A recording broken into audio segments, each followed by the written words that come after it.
At this time, I'm going to call us to order. Good evening. I call this March 23rd, 2021 meeting of the Morrisville Town Council to order. This meeting is being streamed on the Town of Morrisville Facebook page, but due to technical difficulties is not being streamed live on the Town of Morrisville website. On March 25th, a video of this meeting will be updated to www.townofmorrisville.org/government/live-video. A link to this page will also be placed on the Town of Morrisville social media pages. To ensure the safety of town residents, staff, and the Town Council while following guidelines related to public gatherings, this meeting is being facilitated electronically via Teams meeting. All council members will be able to fully participate in this evening's work. Tonight's meeting includes one public hearing.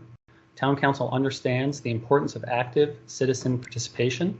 Public hearing comments were accepted from 9 a.m. through 3 p.m. today. Comments received from interested parties providing full name and address via the public hearings at townofmorrisville.org email address will be read verbatim during the public hearing for up to 3 minutes each, a total of 30 minutes. Town Council may choose to suspend some or all of these rules if so desired. We are now at item 2, roll call. Eric Smith, our town clerk, will conduct a roll call of council members. Mr. Smith. Mayor Cawley. Present. Mayor Pro Tem Johnson. Present. Councilmember Fender. Present. Councilmember Garamella. Present. Councilmember Rao. Present. Councilmember Robati. Present. Councilmember Scroggins Johnson. Present. All councilors present. Thank you, sir. Item 3 on our agenda, motion to invoke Rule 19. Is there a motion and second to invoke Rule 19, please?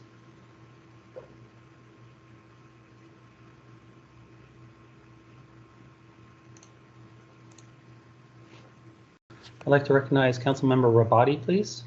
I make a motion that we invoke Rule 19. I'd like to recognize Councilmember Fender, please. I second that. Thank you. Town Clerk Smith will conduct a roll call vote. Councilmember Garamella. Present. No. Aye. Sorry. Councilmember Rao. Aye. Councilmember Fender. Aye. Councilmember Scroggins Johnson. Aye. Councilmember Robati. Aye. Mayor Pro Tem Johnson. Aye. Mayor Cawley. Aye.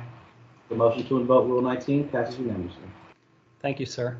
Before we adopt tonight's agenda, Town Council policy is to review and ensure there are no conflicts of interest or appearance of conflict of interest with any items on the agenda. Would any council member like to share anything about tonight's agenda?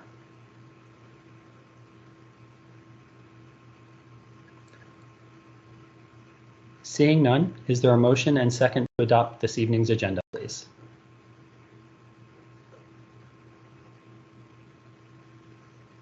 I'd like to recognize Councilmember Rao, please. I move that we adopt this evening's agenda.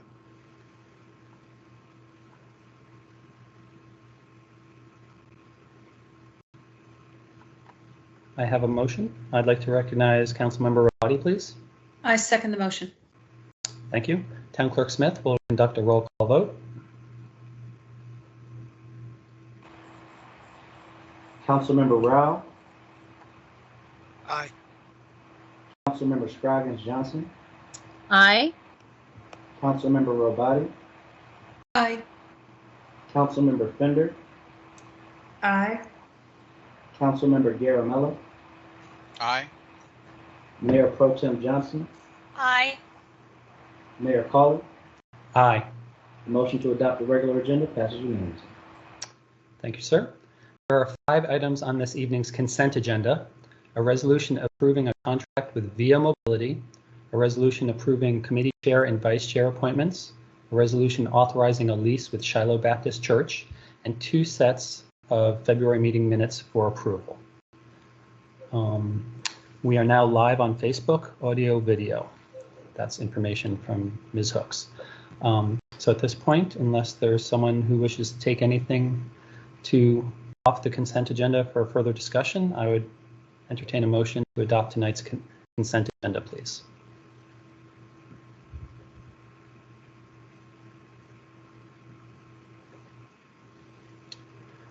I'd like to recognize Councilmember Rao, please. I move that we adopt this evening's consent agenda. I'd like to recognize Councilmember Ravati, please. I second the motion. Councilor Smith will conduct a roll call vote. Councilmember Scroggins Johnson, Aye. Councilmember Rao, Aye. Councilmember Fender, Aye. Councilmember Rovati, Aye. Councilmember Garamella, Aye. Mayor Pro Tem Johnson, Aye. Mayor Colley. Aye. The motion to adopt the consent agenda passes unanimously. Thank you all. We're now at item 7. There is one administrative report tonight, a quarterly capital projects update. Administrative reports are provided as information-only items unless council has questions. It's been a request that if there are questions, if we could push them to the work session, but if you want to note in chat right now, if you're going to have any questions about that item, I'll be sure to circle back. Otherwise, we'll call this one done. Does anyone have any questions on this item?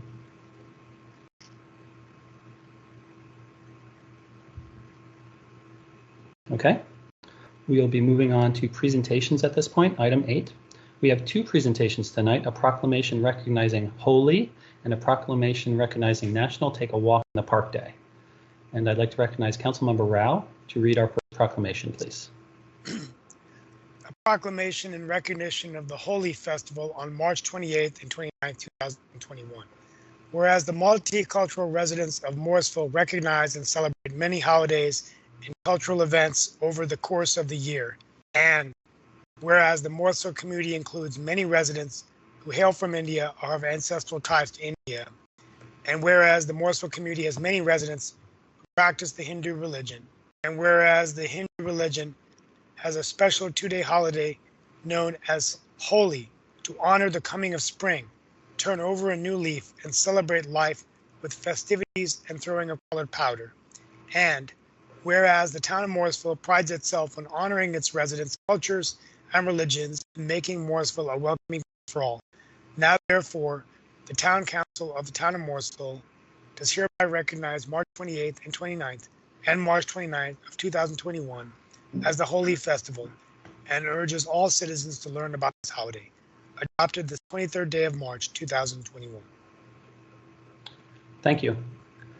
Second proclamation I will read. The following is a proclamation recognizing National Take a Walk in the Park Day. Whereas exercising outside provides many measurable benefits for physical and mental health, and whereas the town of Morrisville has 10 parks totaling approximately 115 acres under its jurisdiction that provide multiple areas for the public to exercise, play, and relax, and whereas the town of Morrisville has approximately 9 miles of greenway under its jurisdiction that provides safe trails for pedestrians and bicyclists to travel through town, and also connects to other trail systems in the greater Morrisville region, and whereas the town council understands the importance of maintaining a healthy lifestyle and getting out in nature, now, therefore, the town council of the town of Morrisville does hereby recognize March 30th, 2021 as National Take a Walk in the Park Day and urges citizens to get outside for a walk or run and enjoy the town's outdoor amenities, adopted this 23rd day of March, 2021. Okay, we are now at item 10, public hearing. There's one public hearing item on the agenda, a proposed major amendment of the Aviation Landing Mixed Use Planned Development District 245 Aviation Parkway. Elliott Ward, Planner 2, will facilitate the item. Mr. Ward. Thank you, Mayor. Just a reminder, this item was briefed at the March 9th, 2021 meeting. I do not have any other updates right now for the item itself. Okay. I'll go ahead and open the public hearing in that case. Were there any public hearing comments? No, sir, there were no comments received for the public hearing. Okay. Is there a motion and a second to close the public hearing this time?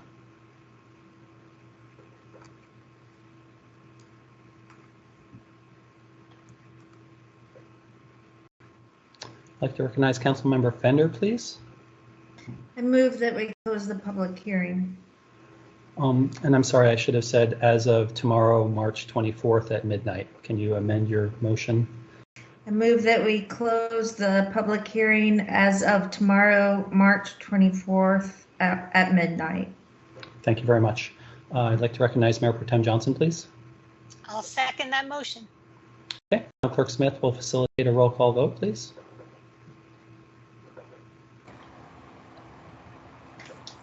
Councilmember Rao, Aye. Councilmember Robati, Aye. Councilmember Scroggins Johnson, Aye. Councilmember Fender, Aye. Councilmember Garamella, Aye. Mayor Pro Tem Johnson, Aye. Mayor Cawley. Aye. The motion to close the public hearing as of midnight, March 24, passes unanimously. Thank you, sir. Do any council members have any questions for Mr. Ward in regards to this item? As he noted, he did brief us on the 9th.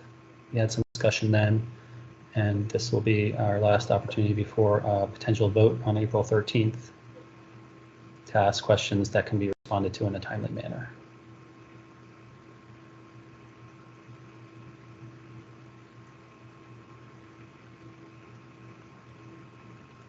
Okay, seeing none, unless I hear concerns from my fellow council members or the public, who can always email us until midnight tomorrow and beyond, I would be in support of this request. Now we're at action items, which is item 11. There is one action item on. First, let me thank Mr. Ward for bringing this forth, and we look forward to seeing you in a couple of weeks at the next meeting.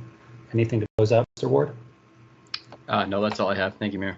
Okay, thank you. There's one action item on tonight's agenda, a proposed amendment of the land use plan and zoning map for 0 Slater Road. Elliott Ward, once again, Planner 2, will facilitate this item as well. Mr. Ward. Thank you again. Just for a reminder, this item was briefed at the February 9th meeting, and a public hearing was held at the February 23rd, 2021 meeting.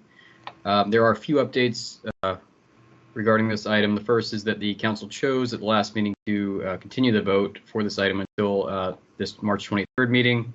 The conditions, as mentioned at the last meeting, needed to be updated. They have since been updated in attachment 2, as well as the staff presentation and the ordinance, to show that 15 workforce housing units, to reflect the 15 workforce housing units presented from the applicant, as well as that no more than 50% of all dwelling units shall have more than one bedroom. Also, page 7 of the staff presentation has been updated to reflect the new Parkland PIL estimate, which is now estimated at $446,556, with the reduction to the 199 units. Also, there was a small typo in condition number 10 in attachment 2, and I'd like to thank Councilmember Fender for catching this for me. It's the condition discussing not requiring cross-access to pin 0757-20-2220.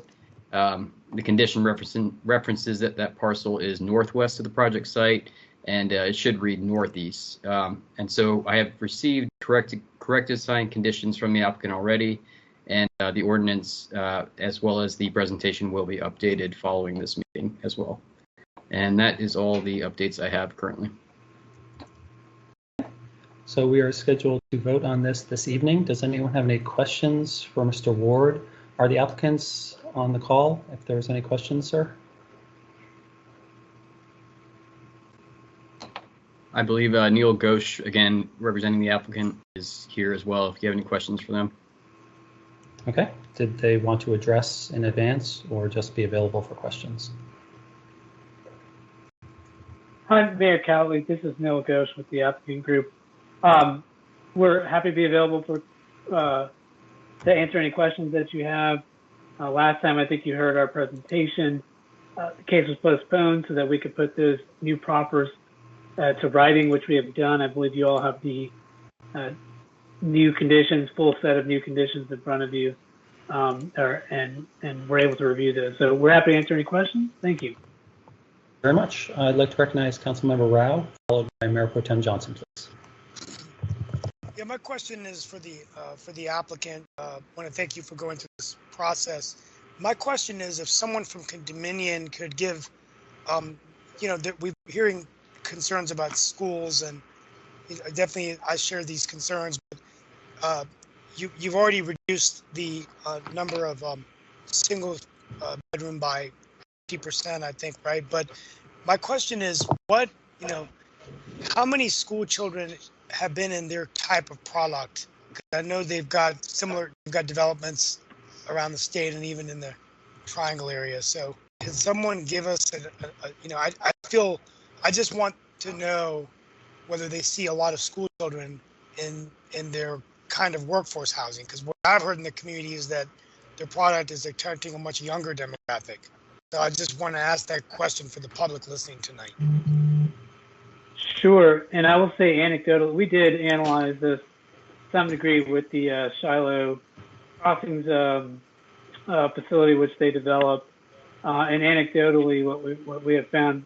I'm not going to suggest that we know the exact number of kids in that location, but what we did find is that most of the residents there are young adults that do not have dependents.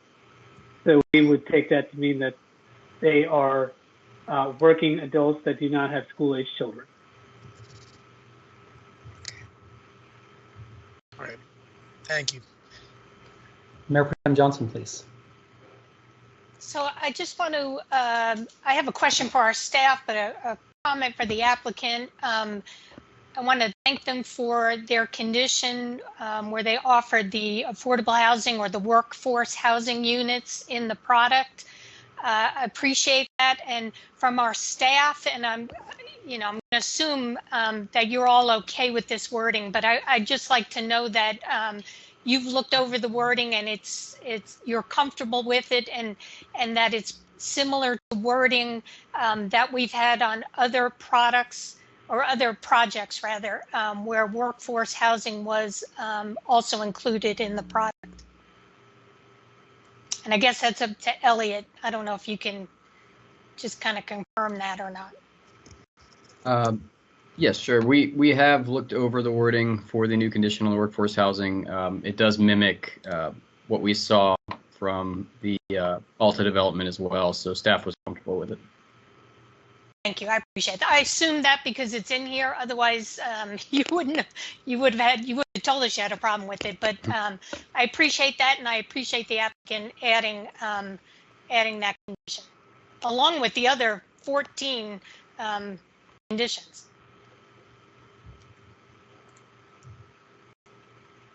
Okay. Looking for other comments. We've discussed this quite a bit, but now would be the time before we take the vote. Do you have any other comments or questions? Councilmember Fender, please.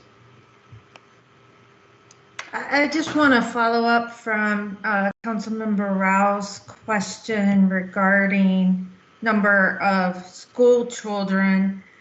As part of your application, you do a school impact calculation, and the number that was determined was 69 students based on 199 apartments. So what goes in to that calculation, or are you saying that number of students, 69 students, is wrong? And Councilwoman Fender, is that question directed at us or your staff? Whoever does that calculation. So that calculation is not done by the applicant. It is done by staff. So I think Elliot could probably speak more to it than I could. Okay. And pardon me, Councilman Fender, your question was that do we think that estimation is wrong based on the previous answer? Well, I was just curious what is that calculation? What goes into it? Right. So we receive it's basically a calculation that we received through a Wake County consult, basically, who put together the calculation for us. We have specific numbers, multipliers that directed specifically for Morrisville itself, based on density itself. So that calculation was based on just the high density, the number of units. So it basically just takes however many number of units and the zoning, in this case high density, it goes all the way down to low density. You multiply and you get the estimation. It does not take into account housing type, for instance, apartments versus townhomes versus single family detached. It is a rough estimation based on the expected density for that site. Okay. That's all I had right now. Thank you. Councilmember Scroggins Johnson, please. Thank you, Mayor. I just wanted to have a point of order. Do we have a motion on the table? Because typically we give our comments after a motion's been made. We do not have a motion on the table, and sometimes we do it that way, and sometimes we do not. I'd like to make comments after a motion's been made, if that's okay. And I know that one of our council members needs to leave the meeting early, so could we get that motion out soon? Sure. Now, if possible? Is there somebody that'd like to make a motion? Okay. At this point, I'd like to make one last request for questions first. Okay. And then Yep. If there's no questions, we'll have a motion, and then we'll entertain your comment and my comment and anyone else who wishes to comment. Appreciate that. Thank you. Are there any questions for the applicant or the staff before we entertain a motion?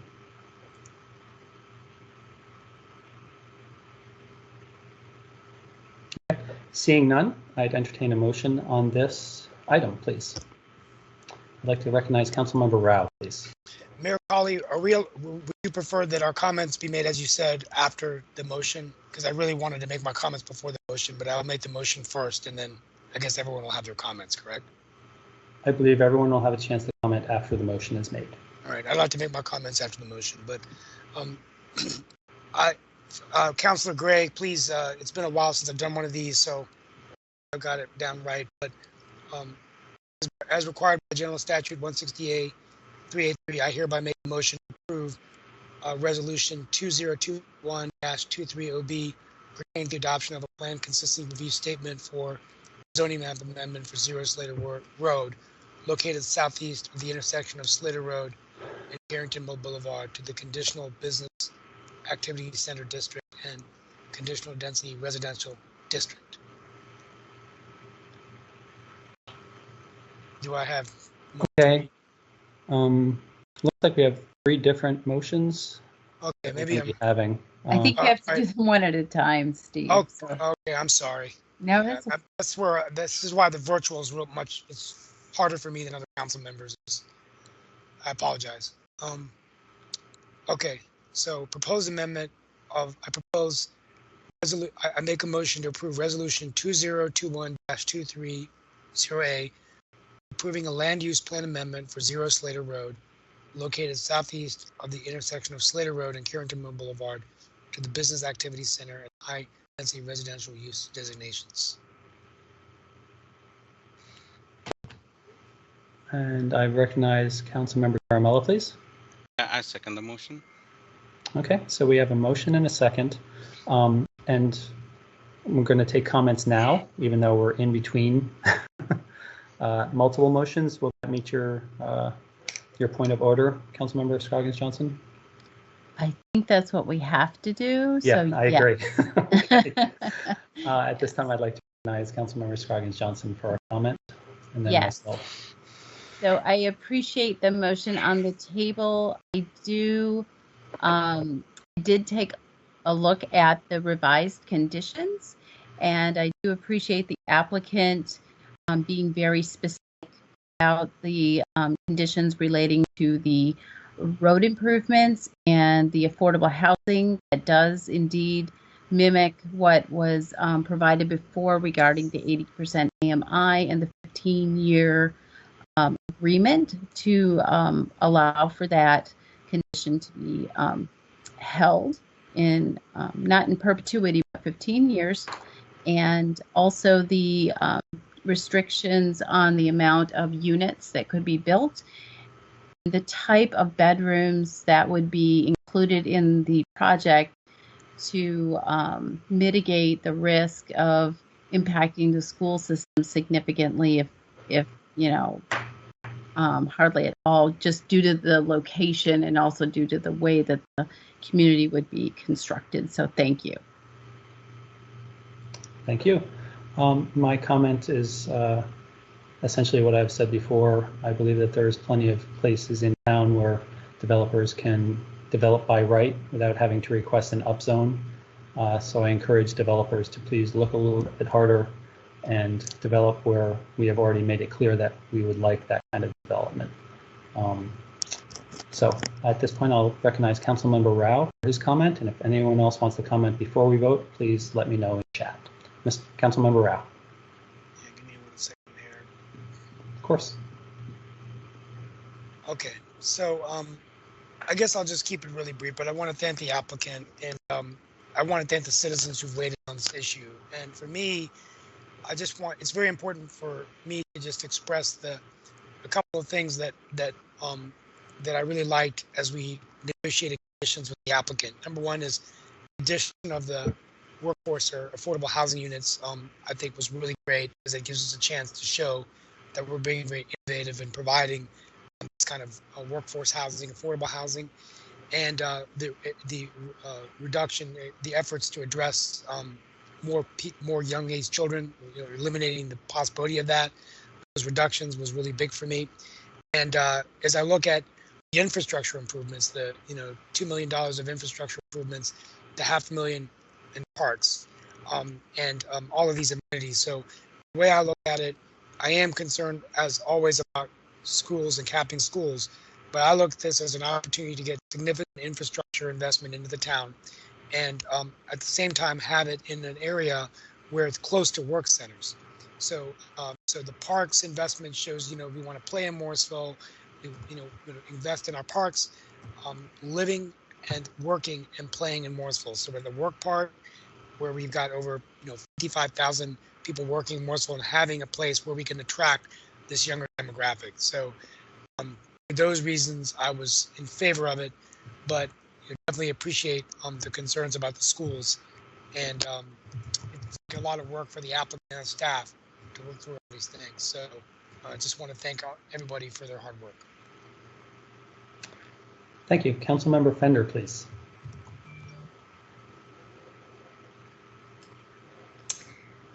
Yes, thank you, Mayor. Just wanted to make a couple comments about school infrastructure and the fact that our existing schools are currently capped at this time. With these additional apartments, whether the number of students is 69 or something less than that, the bottom line is we're still adding additional kids into the school system on top of the already approximately 586 additional kids in Morrisville for other apartment complexes that are already in the pipeline. So, I realize that right now we most likely don't have the votes to prevent these apartments from being built here, but I would like to give my fellow town council members some food for thought, and also the developers some food for thought, that I'm just curious as to all these additional students that we are bringing into Morrisville. Where do you think they're going to go? Where are they going to go to school? Are you thinking it's not your problem and let someone else deal with it? Because it's going to come back around and hit all of us. As the state has pushed more and more responsibility for school funding to school districts, and in our case, Wake County. Wake County has had to foot the bill for more and more of the education costs in our district. And this translates into increased property taxes at the county level. So you can't continue developing in more residential units and then turn around and complain about your property taxes going up. It's got to come from somewhere. And we could, in Morrisville, we could have development and increase our tax base and increase our tax revenue without having to build apartments. I would challenge that, building apartments is not innovative. That lacks creativity. We got apartments coming out of our ears in this town. Everyone builds apartments because it's the, I guess to get the most profit, it's the easiest, and you get the most bang for your buck. I would challenge future developers to actually be creative and do something else besides apartments. And if you really want to be a part of our community, don't stress our infrastructure by continuing to add more people and more kids that have to go to school. I'd like to see you come up with a proposal of where do you think these kids are going to go? We're going to have to build schools. Even adding mobile classrooms costs a lot of money. It's got to come from somewhere. So I would just challenge my town council members and future developers to consider that going forward. It is gonna come from somewhere, and then when our property taxes increase, I don't want to hear any of you complaining about it if you vote for more apartments in our town. That's all I have, Mayor. Thank you. Thank you. Councilmember Robati, please. So I'd like to say that I understand all the good reasons to vote for the resolutions that will allow these apartments. I understand how great the developer has been, the investment that they're planning to make in the town. I get all of that. But for me, this comes down to one thing, which is during the land use plan, public comment, and outside conversations that I had with the public, I said, and we all said, the land use plan does not mean that we're going to start upzoning and adding people right away before our infrastructure catches up. Don't worry about it. We've got you.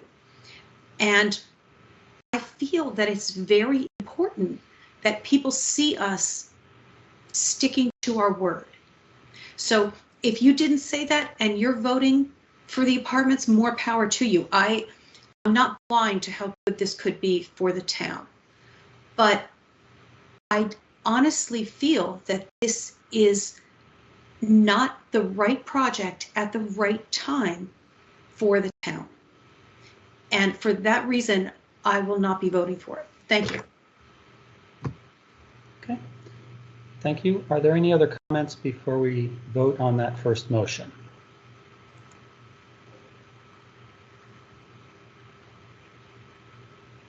Okay.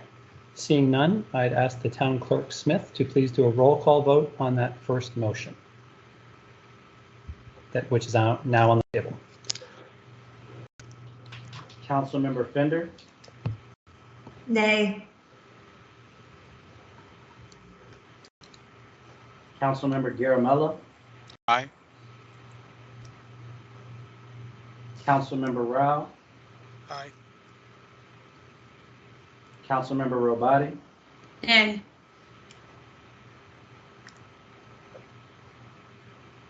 Councilmember Scroggins Johnson, Aye.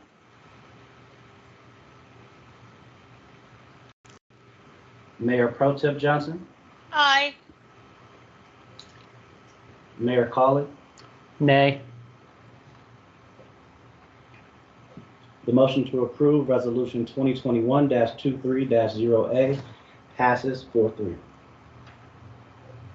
Thank you very much. If we could have the second motion put on the screen, I would entertain that motion. So we need to read this one verbatim, please. So are we looking at the one number one, the consistency statement? That's what we got to do right now? Correct, Mayor. Okay. I'd entertain someone who wishes to read that out, please.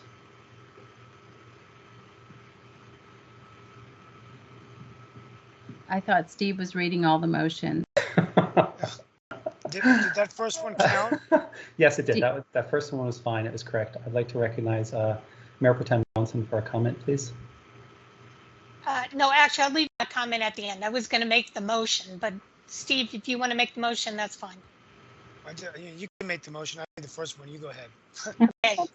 I hereby make a motion to approve ordinance 2021-23-0, approving a zoning map amendment for 0 Slater Road Okay, located if I could, south. sorry, I apologize to interrupt, but there's the highlighted area, the consistency statement. That's the motion we're on right now.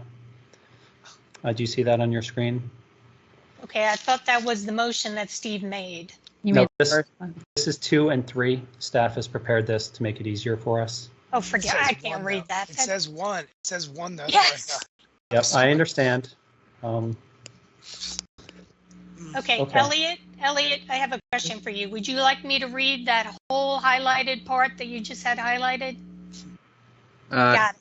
Correct. There Yeah, we go. there was a little confusion on the number of motions, but yes, if you could read the consistency statement motion, not including the italicized portion. Everything Got up it. to the underlined. Thank you. Got it. Got it. As required by General Statute 168-383, I hereby make a motion to approve Resolution 2021-23-0B pertaining to the adoption of a plan consistency review statement for zoning map amendment for 0 Slater Road, located southeast of the intersection of Slater Road and Carrington Mill Boulevard, to the Conditional Business Activity Center District and Conditional High Density Residential District Res 186-2020 based on the following. The requested zoning map amendment is consistent with the comprehensive plan and is in the public interest because A, the adopted 2021 land use plan designates business activity center and high density residential as the land use category for the subject property. B, it supports higher density residential development integrated with office space to allow for convenient walkability in the business activity center as identified in the adopted 2021 land use plan. Thank you. I have a motion on the table. Can I have a second, please?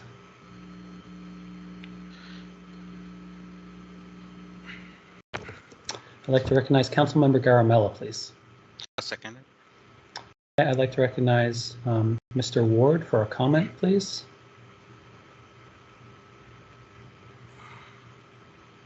Or was that intended for after both motions? And this is Director Siegel. I'll just chime in. It was intended for when you were done with all of the motions. Just a reminder that the ordinance, which is your third motion, requires a super majority to pass on the first reading. Therefore, if that one follows the trend with the other motions, that second reading would be on April 13th. Thank you for the clarification. Okay, I have a motion and a second on the consistency statement. At this time, I'd like to ask if there's any comments on this one before we move on and take that vote. Seeing none, Town Clerk Smith, if you could please do a roll call vote on the consistency statement motion.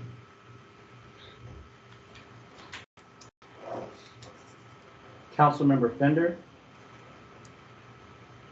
Nay.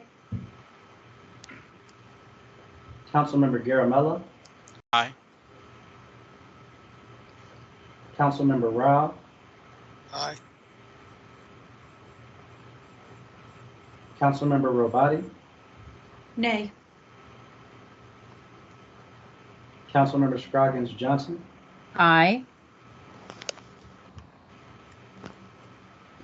Mayor Pro Tem Johnson, Aye. Mayor Colley. Nay. The motion to approve Resolution 2021-23-0B passes 4-3. Thank you very much. We are at the zoning map amendment motion. I'd entertain a motion to read that one verbatim, the highlighted area.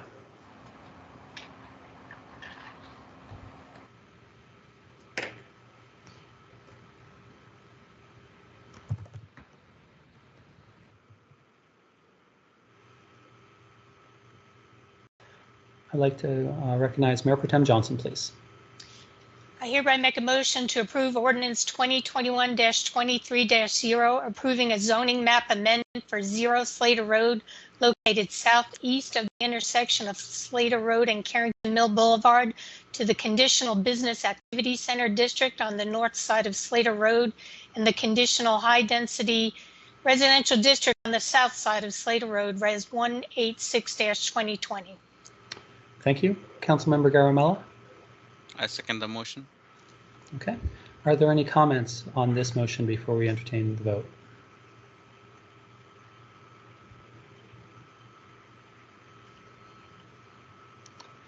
Seeing none, Town Clerk Smith will do a roll call vote on the zoning map amendment motion.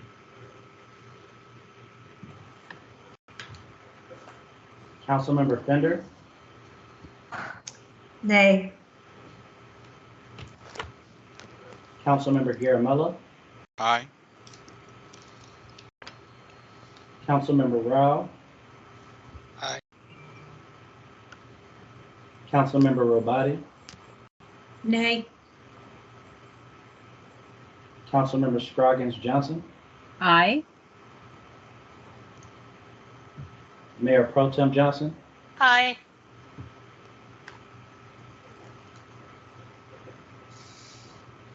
Mayor Colley. Nay. The motion to approve ordinance 2021-23-0 has failed to reach a supermajority.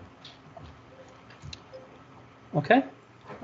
If Mr. Ward could go ahead and revisit what Director Stiegel went over and what our next steps are, please.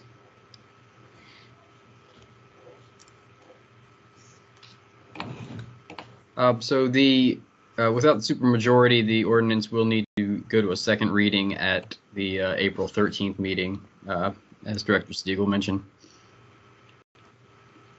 Okay. The resolution can be approved with a majority vote, if that's if there's any question about that. Okay. Do any council members have any comments or questions before we move on to our next agenda item? I'd like to recognize Mayor Pro Tem Johnson, please. So I just want to take the opportunity to thank the applicant for working with council, actually working with all 7 members on council who brought up suggestions, ideas, concerns, and the applicant addressed many of them. I mean, we can, as 7 members, we can argue as to if they were fully addressed or not. I'm not here to debate that right now, but I want to thank the applicant for coming up with the 14 conditions he did. They included enhanced buffering, reducing the number of units, infrastructure improvements, reducing the number of bedroom units, and of course the affordable housing, which is a very important goal that several of us have here in the town of Morrisville. So I wanted to make sure I said that. A couple of things I do also want to say, and you all have heard me say this before, we are allowing apartments over in the McCrimmon sub area. And I am deeply concerned about that because that falls under the noise overlay. This area that we're talking about in this project we're talking about right now is not in either of our noise overlays, not in our A and not in our B. It is outside of the highest noise contours that come across the town of Morrisville. So for me, if I am going to have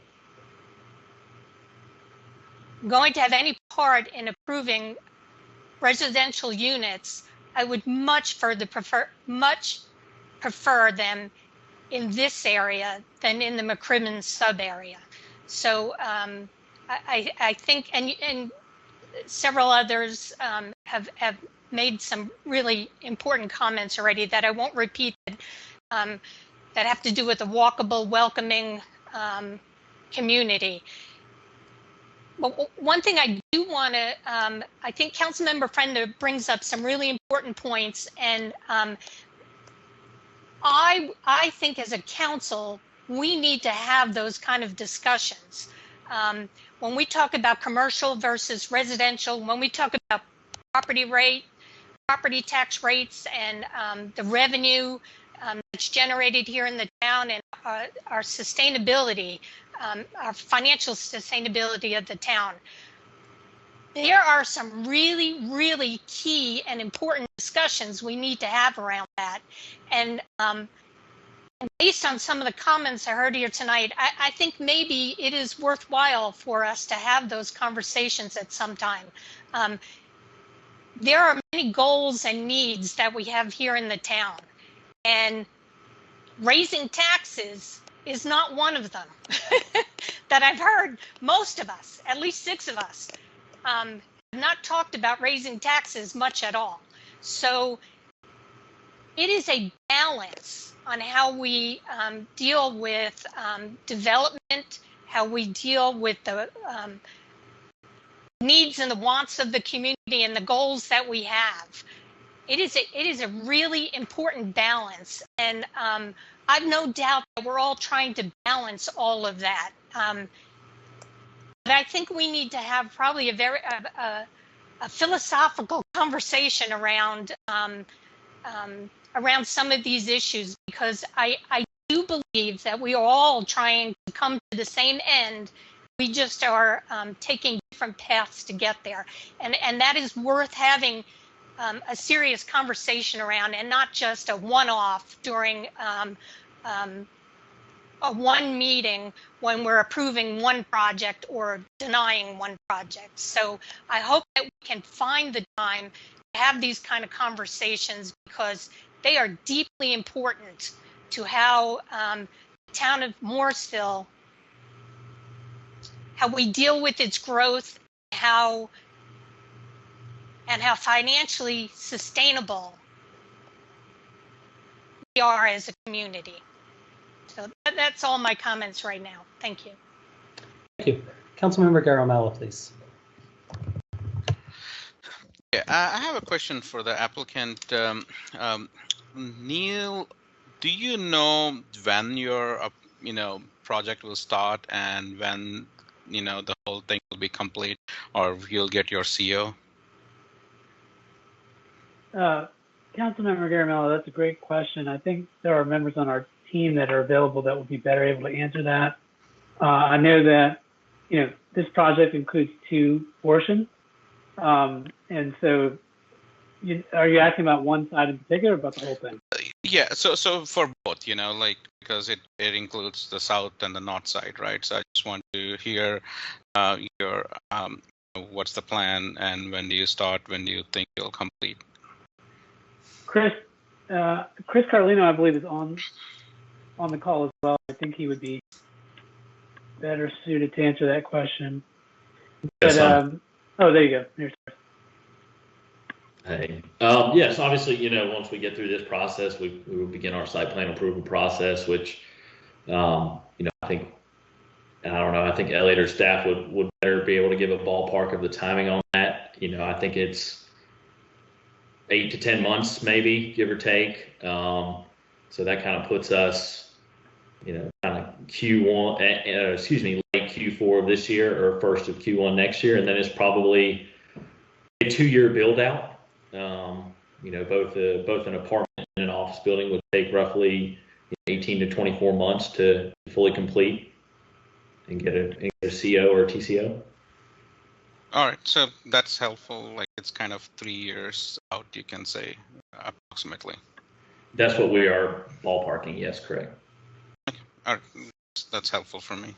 And thanks. I want to thank applicants and also to the residents because this project, I think, as Liz and others have said, we started with a good amount of infrastructure improvements, and then the apartment got reduced, and then also added affordable housing or the workforce housing, and more importantly for me is the location where the growth is okay because it's close to 40, and also more important is reducing your number of units from a double bedroom to a single bedroom, I guess, to 50%. That basically helps to incentivize more, working people living in that.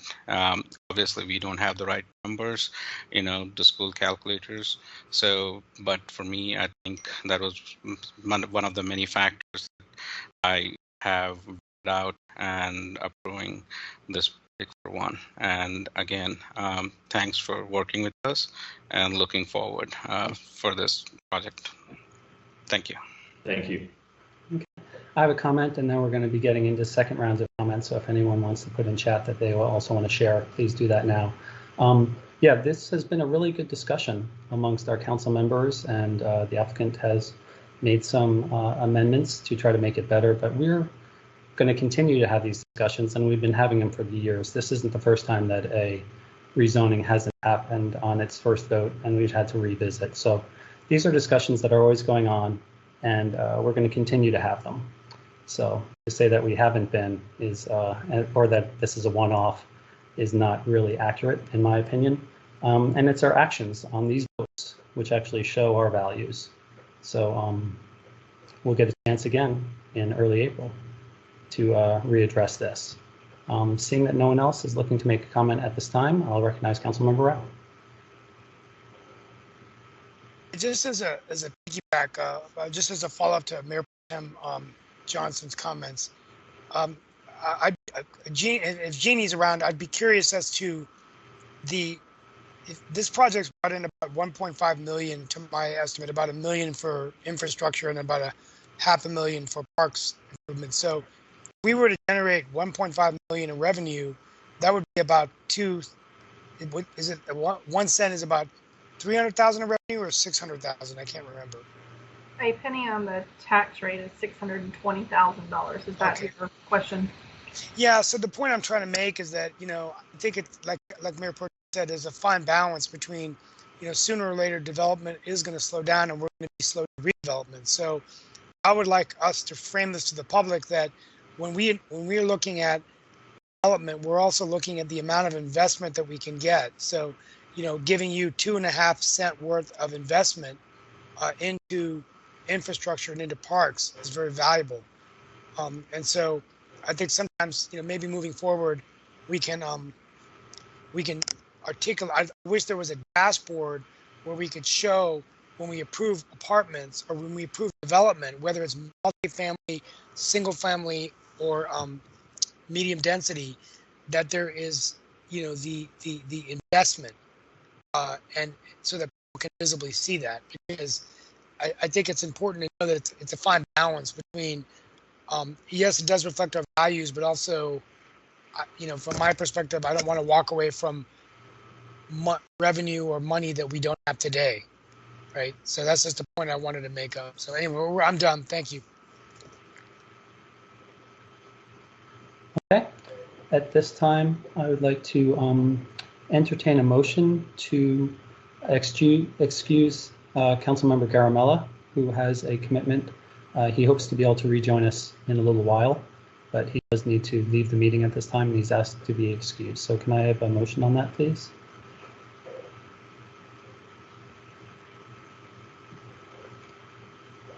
I'd like to recognize Councilmember Rabati, please. I make a motion that we excuse Councilmember Garamella. Okay, I have a motion. I'd like to recognize Councilmember Scroggins Johnson, please.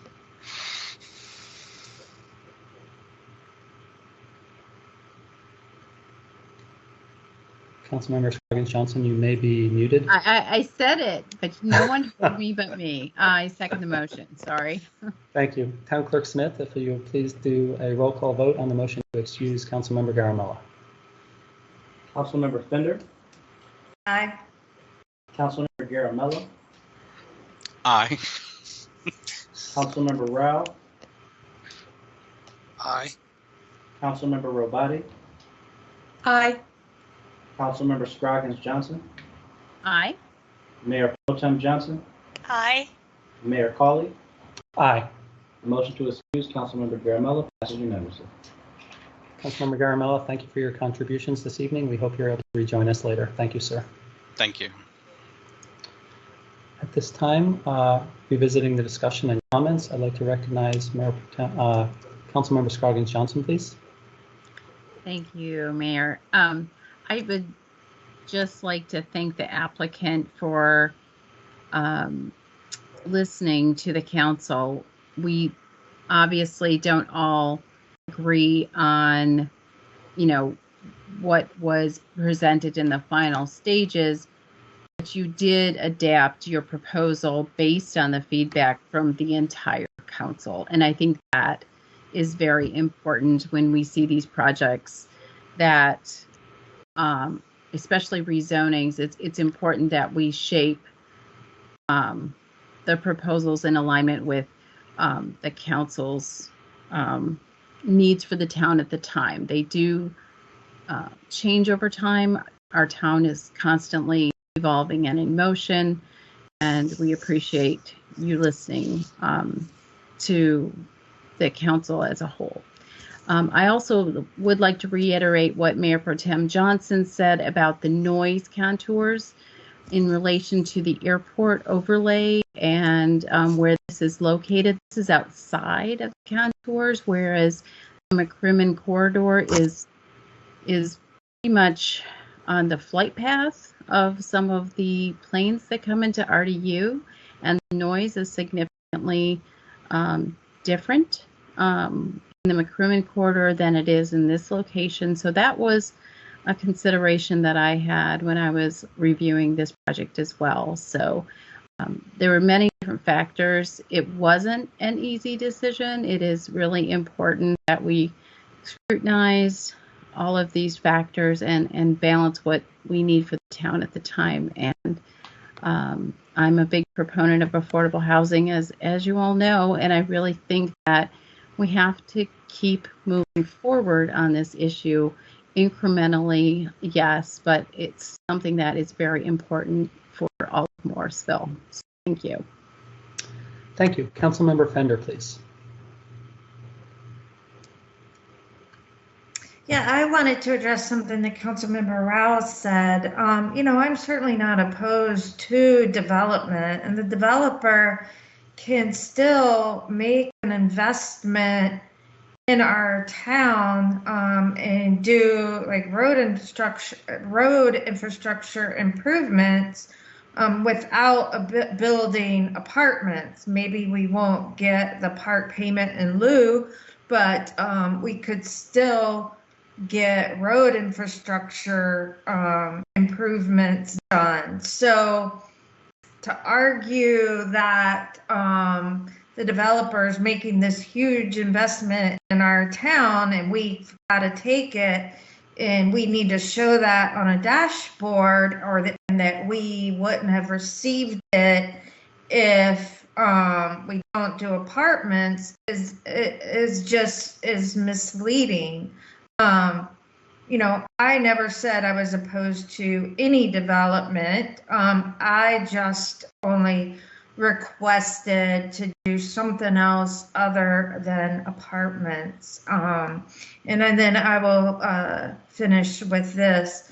you know, platitudes don't build schools. We can't keep approving more and more apartments and then saying, oh yes, schools are important to our residents and we need to do something, but then turn right around and approve more apartments.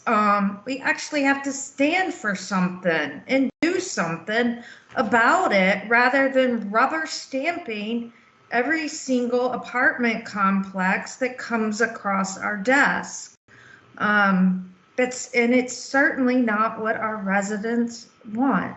So I will stop with that. Thank you, Mayor. Okay, so this has been a really good discussion. I appreciate everyone's input, and we as a council we're having good discussions, and that's why we're here. So seeing no more comments on this item, we're going to move on to the next agenda item, which is future meetings, events, and citizen involvement opportunities. As always, for a full listing of events, please see the town calendar at www.townofmorrisville.org. So some exciting things coming up. This Saturday, March 27th, from 10 a.m. until 2 p.m. is our annual Easter egg hunt. You get to choose how you want to enjoy your adventure.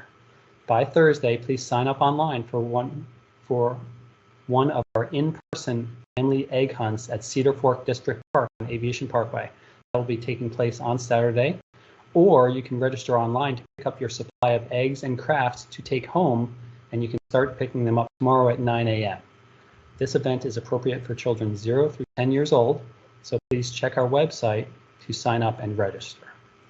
Every Saturday, our Healthy Food Hub hosts the Western Wake Farmers Market from 9:30 a.m. until noon. Please come visit and practice the 3 W's.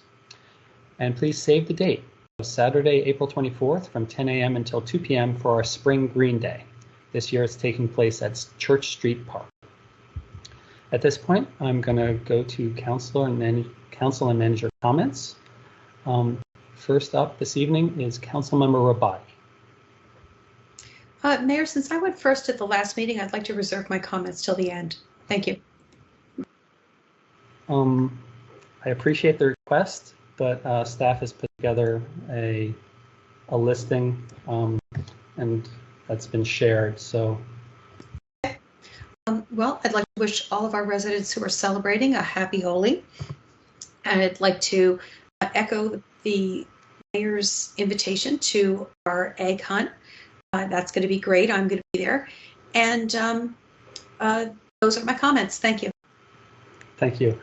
Mayor Pro Tem Johnson, please. Just really 2 comments. Today, the governor had a press conference where he talked about the loosening of restrictions. So I am thrilled to hear that. There was all kinds of items he talked about, from restaurants to bars to all kinds of indoor and outdoor facilities. But he did talk about indoor gatherings are now up to 50 people and outdoor gatherings up to 100. So I'm really happy to hear that. I think that we are all doing a fabulous job. Of course, the vaccines are rolling out, and that is definitely helping. But just want to remind folks, we're not at the end yet. So please continue to follow the 3 W's, wear your mask, socially distance. But there is some light here at the end of this tunnel. So I am thrilled about that. And hopefully, we just talked about Holi today. Hopefully, there can be at least some kind of Holi event next weekend. If folks can do it under the governor's guidance. So happy Holi to everyone. And the other comment I have has to do with our Morrisville Senior Center. I have been a huge proponent of our Morrisville Senior Center for many, many years, as so have many of you on council too. So I am very excited to see that the facility is finally open this week. Again, they are being careful and limiting the number of folks that come together in the facility, but there is a light at the end of that tunnel too, and I am thrilled that our seniors and all members of our community can now use that facility and sign up. There are online sign-ups for the different activities that will be happening in our new Morrisville Senior Center. So those are the only two comments I have right now. Thank you. Councilmember Scroggins Johnson.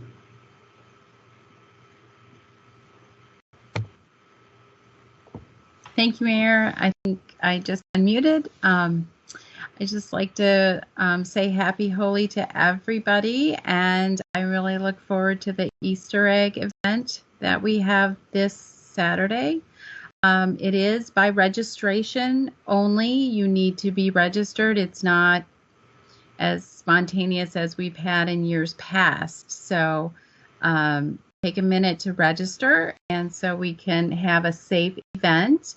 And also, I have a special shout out to my husband. It's his birthday today, and I am spending the time with all of you. So it's one of those things that a council member has to do, is celebrate special family events in meetings. So anyways, I really do appreciate your support and your timely discussion this evening, so I can see him before the day ends at midnight. So thank you. Thank you. Councilmember Fender, please.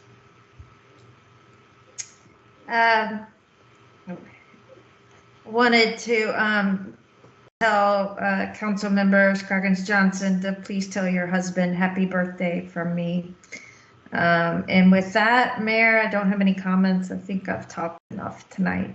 Thank you. Okay. Well, we have more discussions later, but thank you. Yeah, I'd echo happy birthday to Greg. I would also like to thank Cary Councilmember Ya Lu, Wake County Commissioner Maria Serrania, North Carolina Asian Americans Together, and the Chinese American Friends Association for the Candlelight Vigil, which was held this past Saturday for an opportunity to share understanding and various perspectives regarding the issues of Asian hate incidents throughout the U.S. We are all horrified at the recent acts of hateful violence directed towards Asian Americans and Pacific Islanders in the Atlanta area and across the country. Morrisville continues to stand in support of our AAPI neighbors and friends. Senator Jay Chowdhury has introduced the Hate Crimes Prevention Act to the legislature, and I'm looking forward to supporting his efforts to get this important legislation passed into law here in North Carolina. And I was wondering if my fellow council members would be amenable to asking staff to prepare a resolution of support of passage of the Hate Crimes Prevention Act to bring forward at a future meeting, which, if approved, this body would be forwarded to the Wake County Legislative Delegation and Legislative Leadership on Jones Street. So if you could let staff know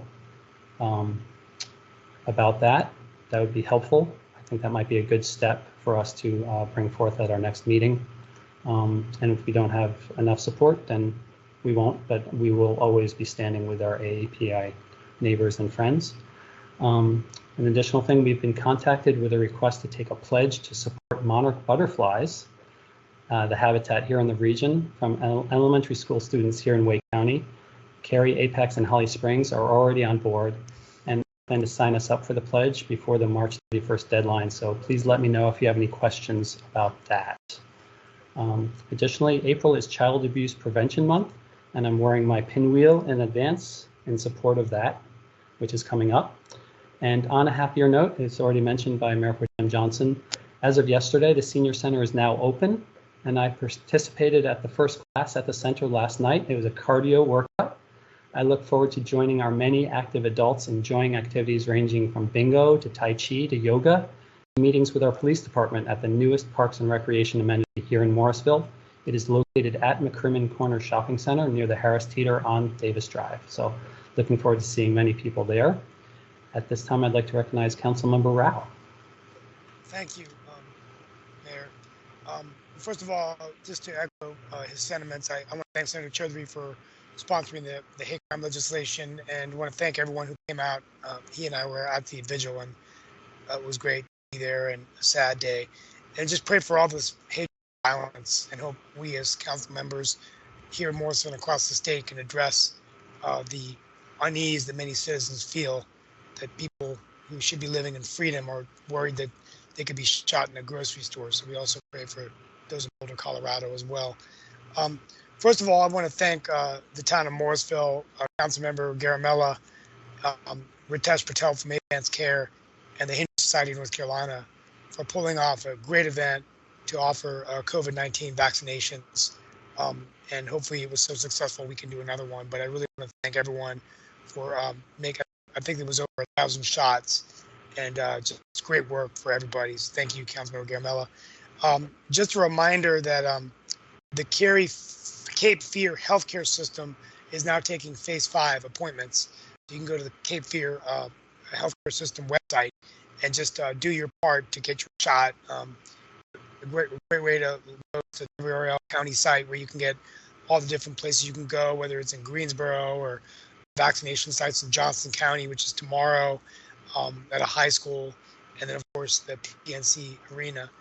And so just do everything you can, and then one staff for the Morrisville Carpenter Road projects. And my final thought, maybe we can get to it during a future brainstorming session, is just really want to challenge our smart city and steering committee to come up with more data on transportation and also schools, so that as a council, when we're looking at approving future developments, I feel like sometimes, I don't know whether we're getting real-time data, but I would love to see a dashboard of number of school kids in our different multifamily apartments, so that we can have a better conversation and dialogue of what we can do to proactively address this concern and also work with the school board. So just food for thought in terms of how we can leverage data and technology and analytics to make sure that we're staying ahead on that issue. So thank you. That's all I have. Thank you. Town Manager Page, does staff have any comments for the good of the order tonight?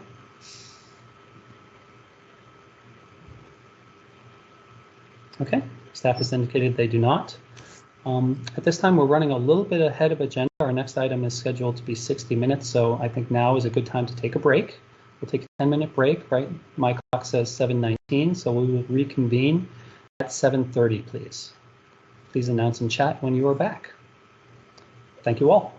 All right, it is 7:30. I'm going to bring us back to order. We are now at item 14, work session. There are 3 work sessions on tonight's agenda: a Morrisville Community Park Phase 3 design and cost estimate, a budget preview and an Engage Morrisville demonstration. Kyle Cooper, Parks, Recreation and Cultural Resources Planner, will facilitate the first discussion. Mr. Cooper.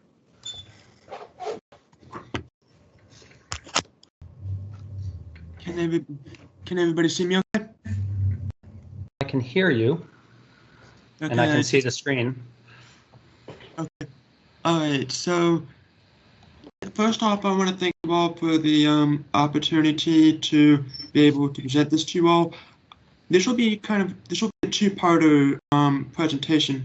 First half will be sort of a recap, reminder of the current conditions in Morrisville Community Park, and then I'll be moving into the design update and other discussion items like the cost estimate and a few other important things that have come up over the design revisions.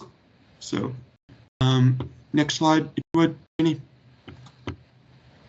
So first off, I'm going to discuss the project background really quickly to give a bit of a recap on that.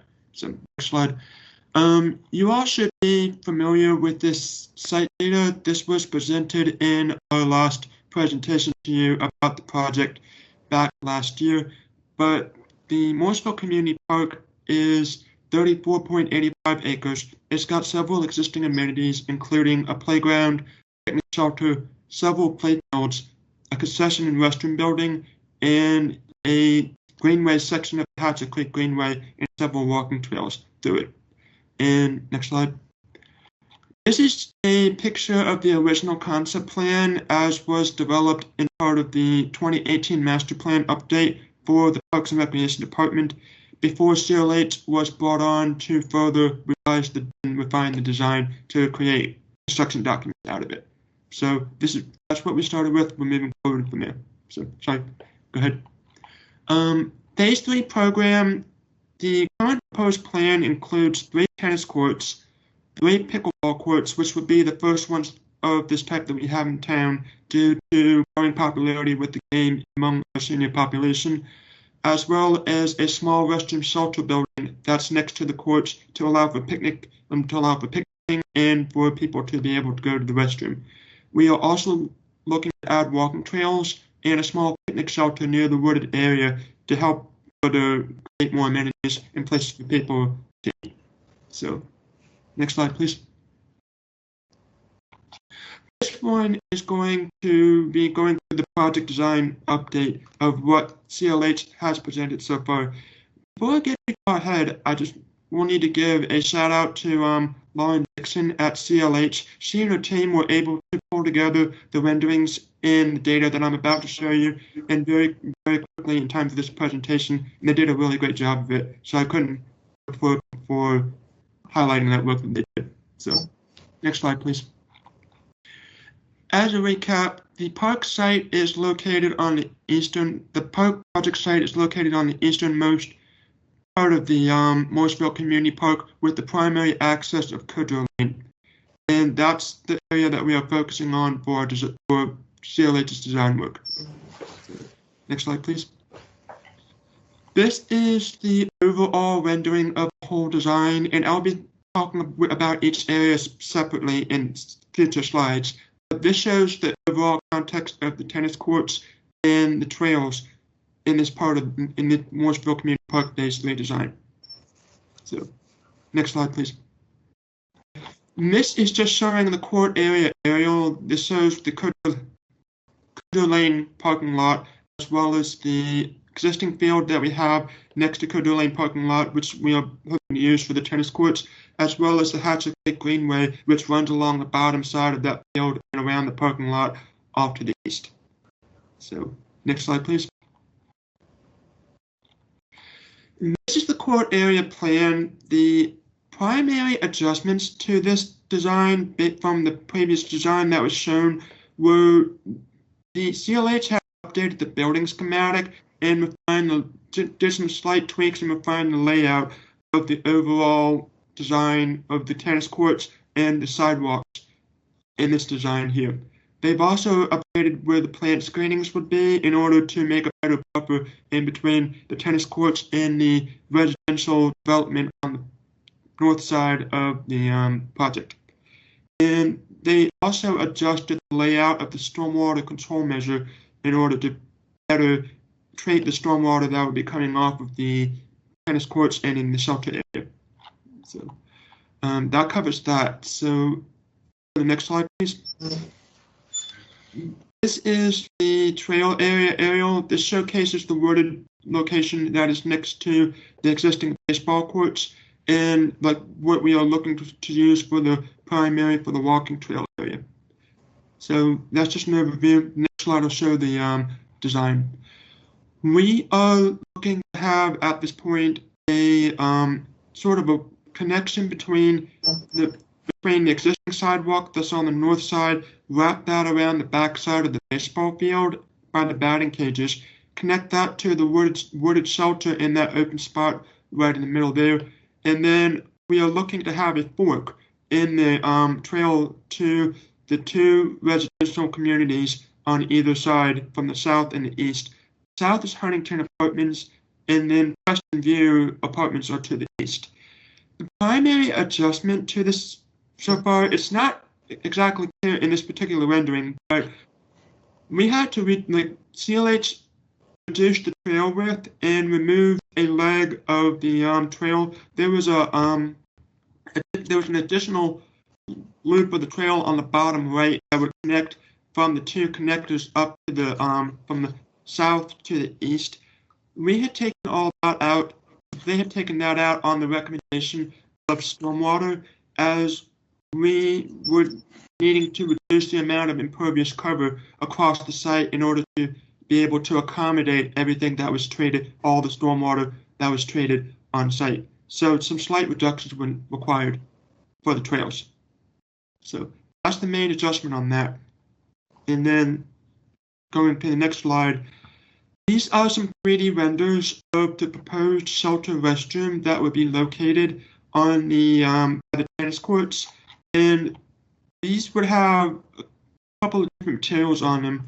We are looking to have wooden roof beams on the underside of the roof, adding in windows into the restroom locations for additional natural light. we would have water fountains and a bottle, a bottle fill station in the middle in between the restroom entrance. And we would also have additional storage space on the end for Public Works to be able to store equipment and cleaning supplies. This is just a rear view of the shelter, just showcasing what it would look like on the back end, as well as the access sidewalk to be able to access the utilities in between the restrooms. So that's just a quick recap of the overall design, and I wanted to give you an opportunity to ask any questions about the design that you all may have. There'll also be an opportunity for questions after the end of this presentation, but if you all have any really pressing questions, I'm happy to answer them at this time.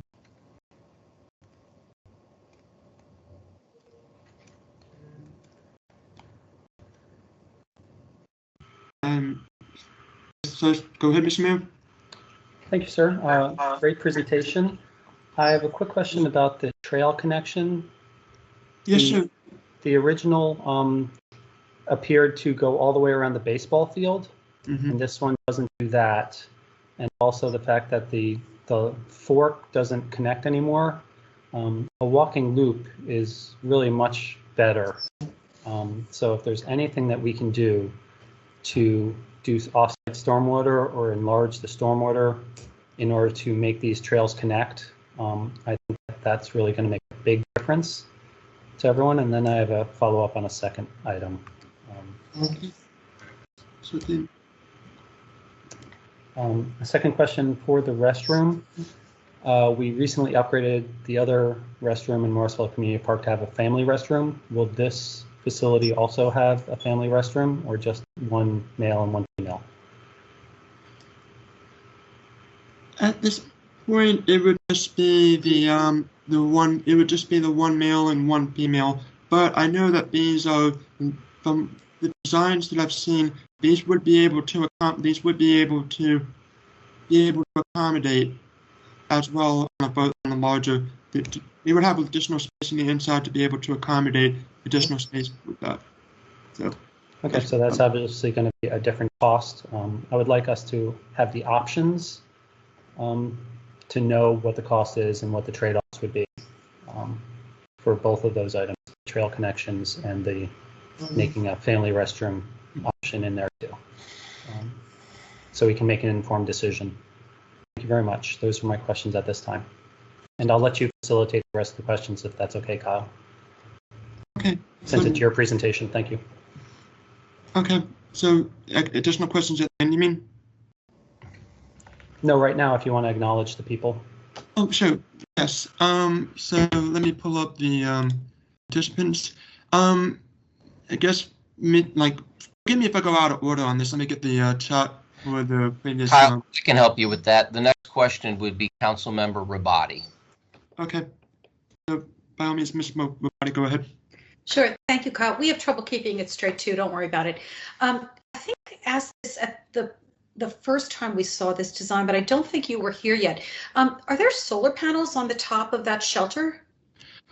There are not currently solar panels on the top of the shelter building, and we had discussed solar panels with CLA. We had discussed solar panels early on in the design process, and what they had found was that it would be very cost prohibitive to be able to have solar panels on the top, as there is almost zero electrical load on this building during the typical day. The only major electrical bit to it are the electric water heaters and the lighting and the exhaust fans for the building. Those don't really require a lot of power for that purpose, and it's just for the amount of cost that it would cost to be able to do the solar panels. It would not be able to make back that value for how much the solar panels would be to be purchased and installed for what offset that they would have. Isn't there anything else in the park that could be run off of those solar panels? Lights or IoT sensors or anything like that? A LoRaWAN maybe? Unfortunately, the lighting would be done at night, and those wouldn't be able to be connected to those solar panels for that purpose. So that would be the other main component for that. But unfortunately, the court lighting would only run at night when the solar power does not help. So. I don't think that's true. I have solar panels on my house, and they definitely store up energy and work at night. Mm-hmm. Anyway, I don't want to debate it now. I was just wondering if that was a consideration, and if you could just check it out, though, that would be great. Thank you. Yes, ma'am. Sure thing. Who would the Mayor Pro Tem Johnson? Hi, Kyle. Thank you for the update. I appreciate you being with us tonight. I too have a question about the loop that is not going to be there anymore in the walking trail area. I would prefer to see some kind of a loop there. So I guess what I'd like to know is what we would have to give up in order to get a loop in there. And is this impervious surface issue, stormwater issue? It's all kind of combined. Okay. So I'd like to know, not that I don't know whether I'd be in favor or not, but if it meant giving up a pickleball court to get a loop trail, I'd like to know that. I'd like to know what the trade-offs are, so we can hopefully get a loop in there. Otherwise, the design is kind of what we expected and what you all presented to us the last time. I'm excited about the stormwater control measure because that area gets very wet right there, and I'm hoping that it will protect the existing trails that are in there now that get a little soggy and wet. So, thank you. Thank you. I will, I'm writing, just make sure I got that information down. So. And Mayor Pro Tem Johnson, we'll have a little bit more information about that impervious impact in just a couple minutes in Kyle's presentation that may help you as well. Councilmember Rao. This is really more of an operations question, but it relates to the tennis courts and the pickleball courts. One thing that's worked really well is the sign-up genius for the tennis courts at the MAFC. Would there be, or are these courts going to be just walk in whoever's on the court, like Church Street Park? Because the issue is when you have 3 courts, when you go to Church Street Park, sometimes people can't get a court for hours, or like an hour. I've been a victim of that experience, so which is a good problem to have.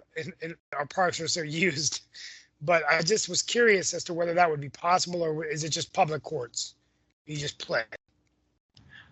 What I can say to that at this point is we are still working on figuring out the programming for the courts at this point. So that is still up in the air. We would still need to figure out the finer points of whether these would need to be signed up or if these would be public courts. But that is still something that we are working on as we refine the design at this point. Okay. Thank you. We'll also be evaluating that against how it's working at MAFC as well, Councilmember Rao. By the time we get to construction of these, we'll have that figured out. Okay. Councilmember Scroggins Johnson. I just wanted to echo a couple comments to kind of reinforce them. The first one was regarding the restrooms for the park. I would like to see a family restroom if we could. There will be people that have disabilities or families that have small children that might need some extra help, and to have that family restroom in addition to the standard restrooms would be good. Also, I would also like to see a loop if we could, and that probably is going to be a scenario where we're going to have to make some tough choices. So just reinforcing those 2 themes, and I look forward to the rest of the presentation. Yeah, appreciate it. We'll carry that on to you later. All right, not seeing any other questions right now, Kyle, I would say let's move into the next phase. And again, there'll be another opportunity at the end. Okay. So this is going to be one of the primary topics that we will be discussing. And let me move my notes over to that. So this map is going to be also be supplementing some discussion that I'm going to have on the next slide as well. But I'll give you a general layman's overview of the current situation. FEMA works on updating the floodway maps for the various rivers and streams every couple of years due to development in certain wet and developed and urban areas. And in this year, they are doing so for Crabtree Creek. So the blue line that you see right on the map here is the existing FEMA floodway. And that's what's currently happening right now. And then the purple line is the revised FEMA floodway, which they are going to be approving at the end of this year. And the revised floodway does cut through what is planned for the stormwater pond. I mean, CLH did have this in mind when they were developing the design. So that's the reason why they pushed the tennis courts as far up as they could in order to keep it out of the floodway. But like as you can see, it does impact where the stormwater pond would be at in the current design. So if you'll flip over to the next slide, please, I'll continue the discussion. So again, the revised floodway, FEMA is planning on adopting this at the end of the year. And once that new floodway is adopted, any sort of new construction that gets built along that floodway on Crabtree Creek would be required to perform a no-rise study to make sure that whatever is being built in that area wouldn't impact the floodway. And we are not, like CLH and town staff are not confident that this type of no-rise study with the design that we have presented would be able to come out in our favor. This would, if we had to do the no-rise study, it would likely mean that we would have to either rework the design or take out a tennis court from the project scope in order to be able to rework and shrink the stormwater pond enough to be able to be outside the floodway. The no-rise study would be a pretty substantial cost and lead to additional costs with the time and redesign of the existing project. However, if we get the project starting construction this calendar year before they approve the plans, that would allow for the current design to be maintained. So that's the kind of the layman's terms overall view of that. So speaking to the next slide. Putting all the floodway discussion off to the side, this is the general cost estimate of what the design that was proposed, like what was sent to you a few slides ago, would be. The total construction cost estimate is about $1,435,500, and these are rounded numbers for ease of reading and general cost of big ticket items in their cost estimate, so to speak. So that is just generally what each of those items will cost. So next slide. This would be the project phasing.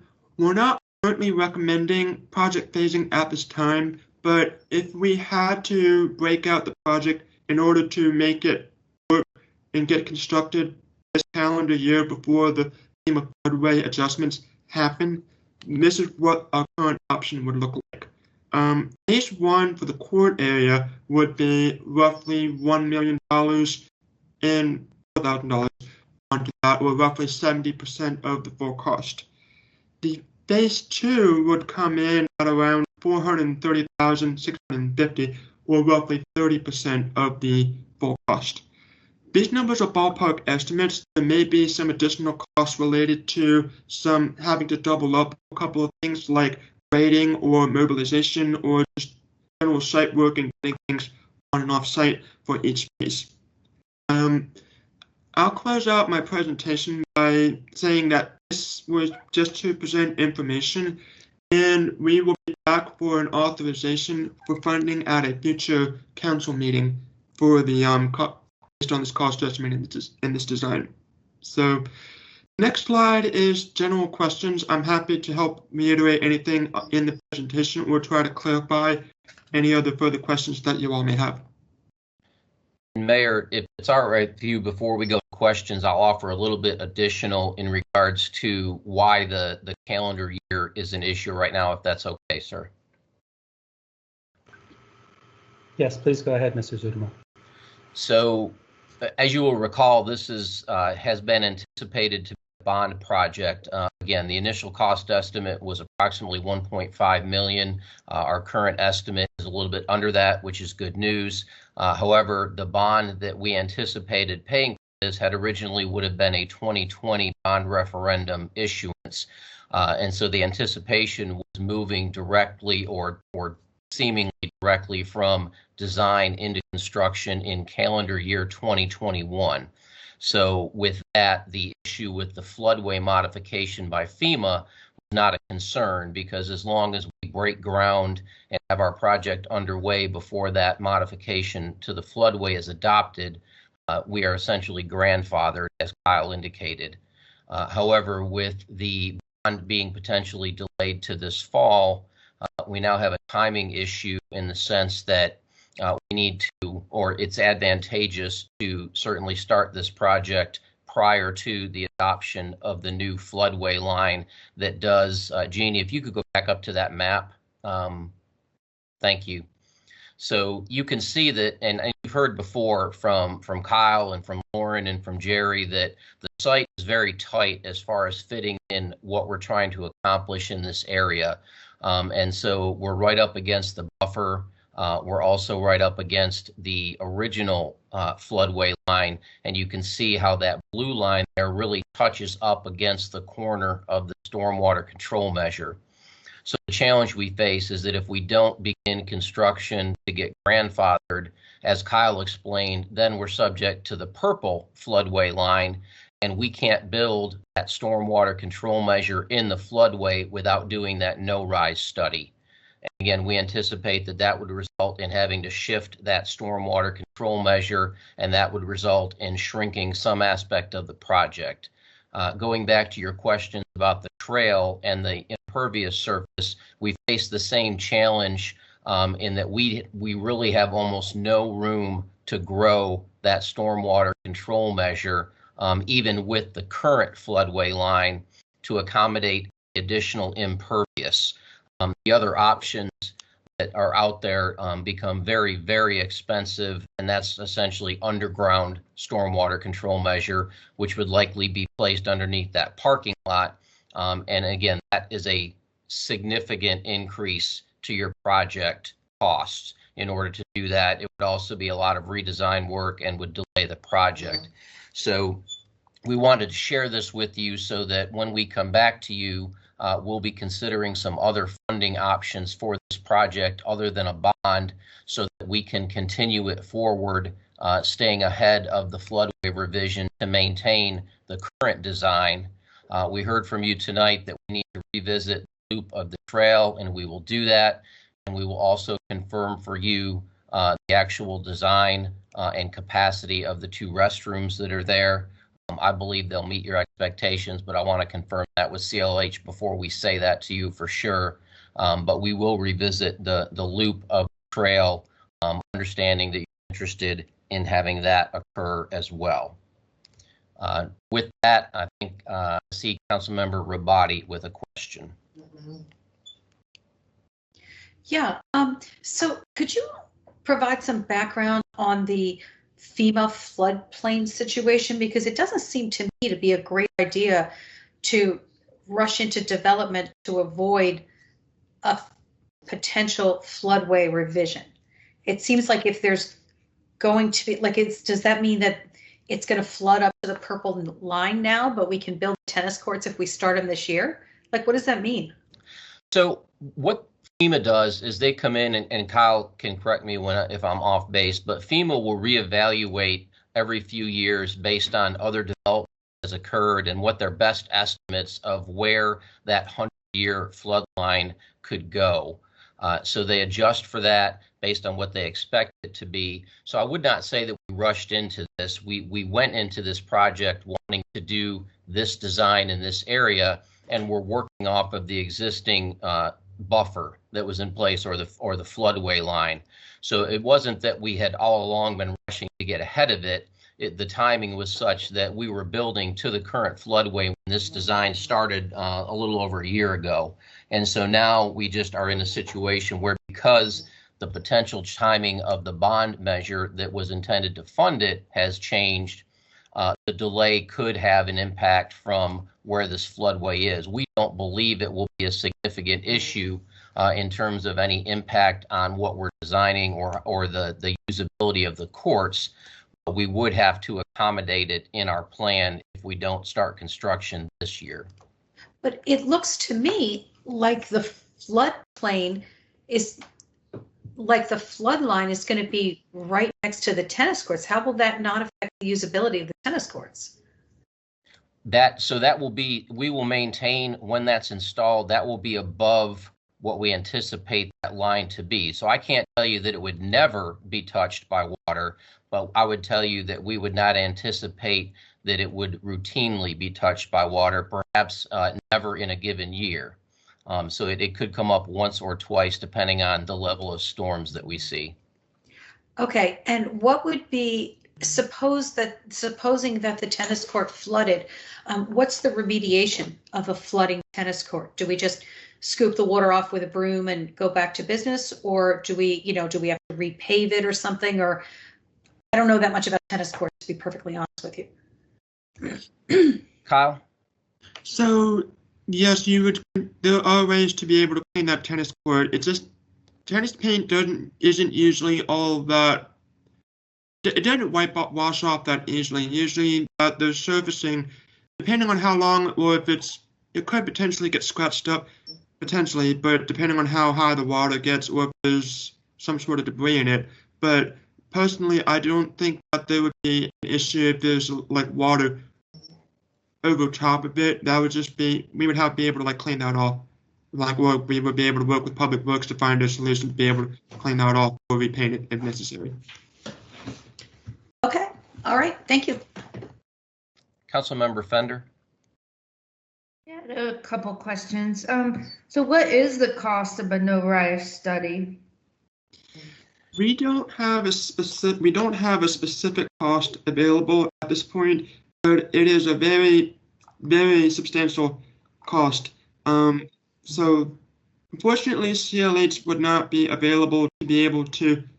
They do not do no-rise studies as part of what they offer. So we would need to work with another group to be able to get that quote formalized. I mean, do we have a rough order of magnitude? Is it like 30,000 or 100,000 or more than that, or less than 30? I mean, when we asked CLH, their best estimate, understanding that they don't do that work, is they anticipated something in the neighborhood of $25,000 to $30,000 in terms of the cost, and again, probably potentially a 60 to 90 day window to do that work and get the results back. And then, as Kyle mentioned, depending on what those results are, probably a pretty good likelihood of then some redesign costs and a decision on what amenity potentially would have to be eliminated from the design. so what does the no-rise study consist of? What is it looking at? So the no-rise study is essentially looking at, they want to make sure that if there's any kind of structures in the floodway, that it doesn't make the water rise up above the certain line of the floodway, or block water from block water from flooding into the area where it's supposed to, so to speak.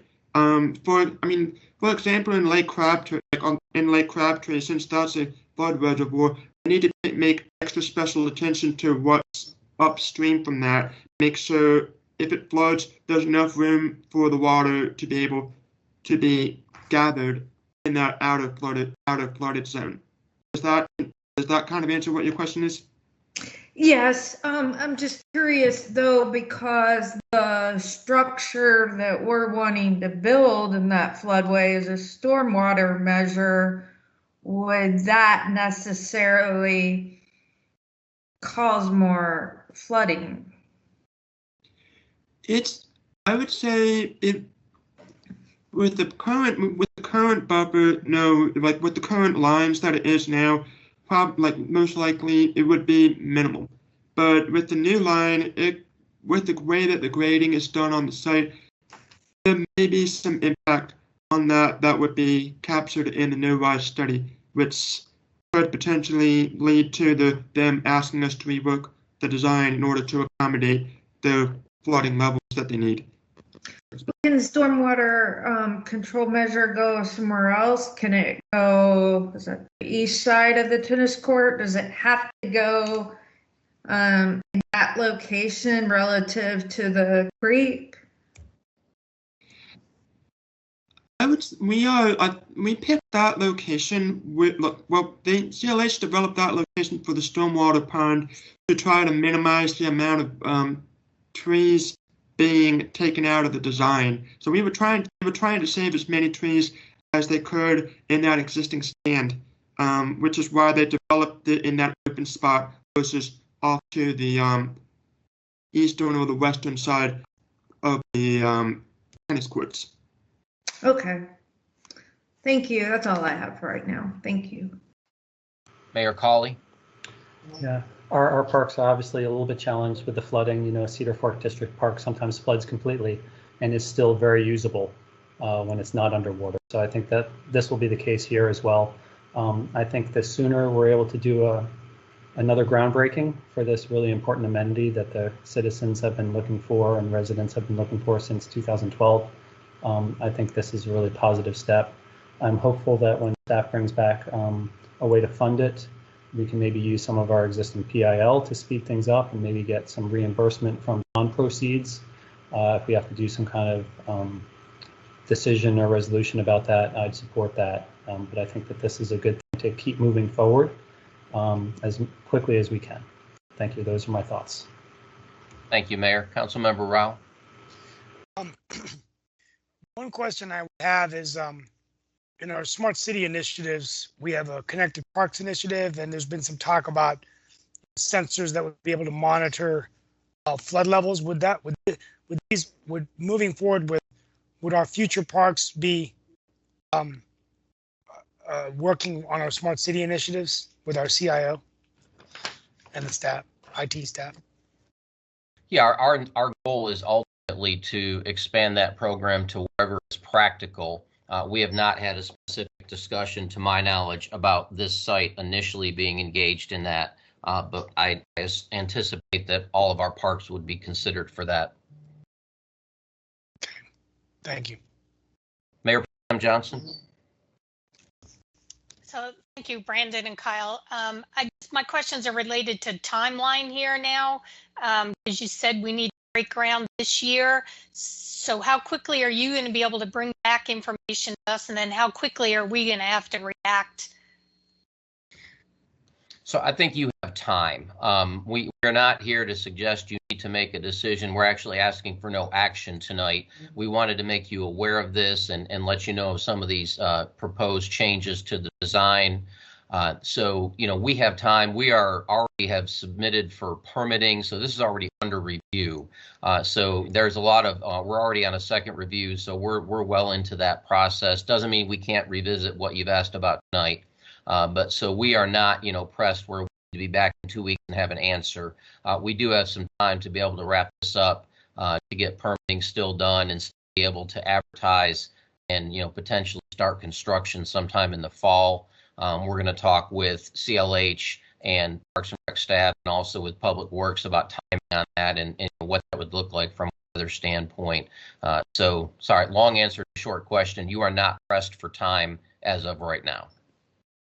Okay, thank you. That's important to know, because we've asked you for a lot of important information tonight, and I want to make sure we do this in a thoughtful manner. But yet within the time frame we all need. So, okay, all right, I'm satisfied then. Thank you. Looking forward to what you come back with. Thank you. Thank you. Mayor, I don't see any other comments right now. I concur. Any last thoughts, Assistant Manager Zudema or Planner Cooper? Kyle, anything? I don't have anything at this time, but again, thank you for the opportunity to present this with you all, and I will work on trying to get you answers back on those questions that you had and get them to you as soon as I can. Thank you for all your work behind the scenes with CLH. This has been a long time coming. I know you've been doing a lot of work, so thank you very much, Mr. Cooper. Thank you, sir.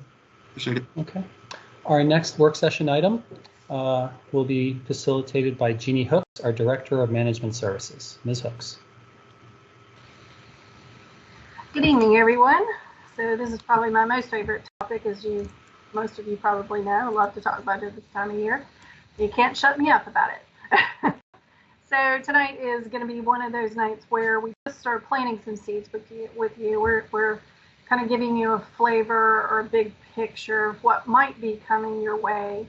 As I've said before, staff is always listening to council through your work sessions, through your meetings, through your retreats, and when we prompt you with purposeful questions, we're always sort of evaluating, engaging taking the temperature, what's the temperature, what's your interest, and we do that for the purposes of what I'm probably about to show you here, with some things that might be coming your way with a budget, as we are evaluating and assessing our capacity and aligning those wants and needs that we hear and interest.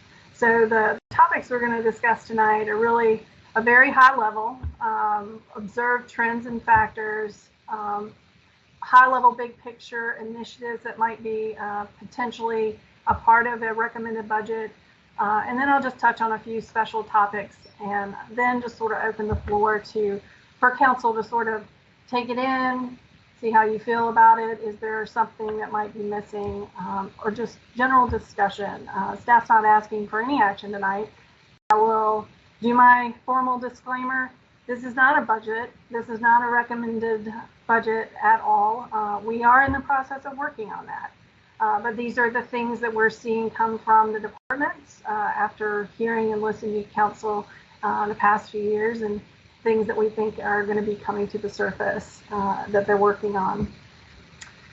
So again, it's about the goals tonight are all about just sharing information and exchanging budget interest and input, and just giving you that opportunity to sort of weigh in.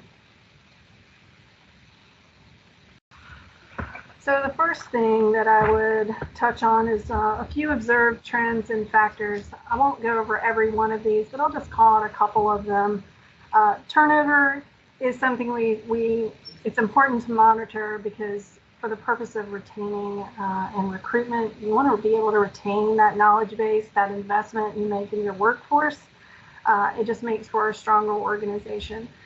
So keeping current on really what market conditions are, what's impacting that and influencing turnover and retainage, as well as how competitive we are in the recruitment market, is really important.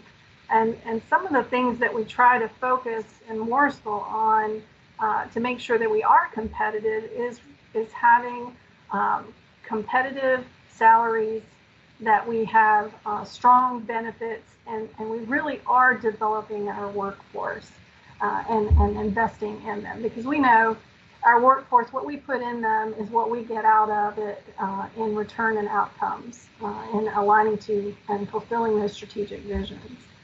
Other things to talk about is workload. Workload increases really as we develop new policies, as interest changes and realigns. So those are things that we have to kind of keep a lookout.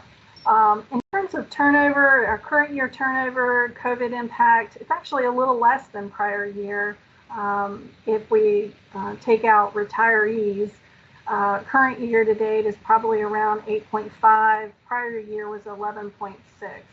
So there is some COVID influence, but it is less than it was last year.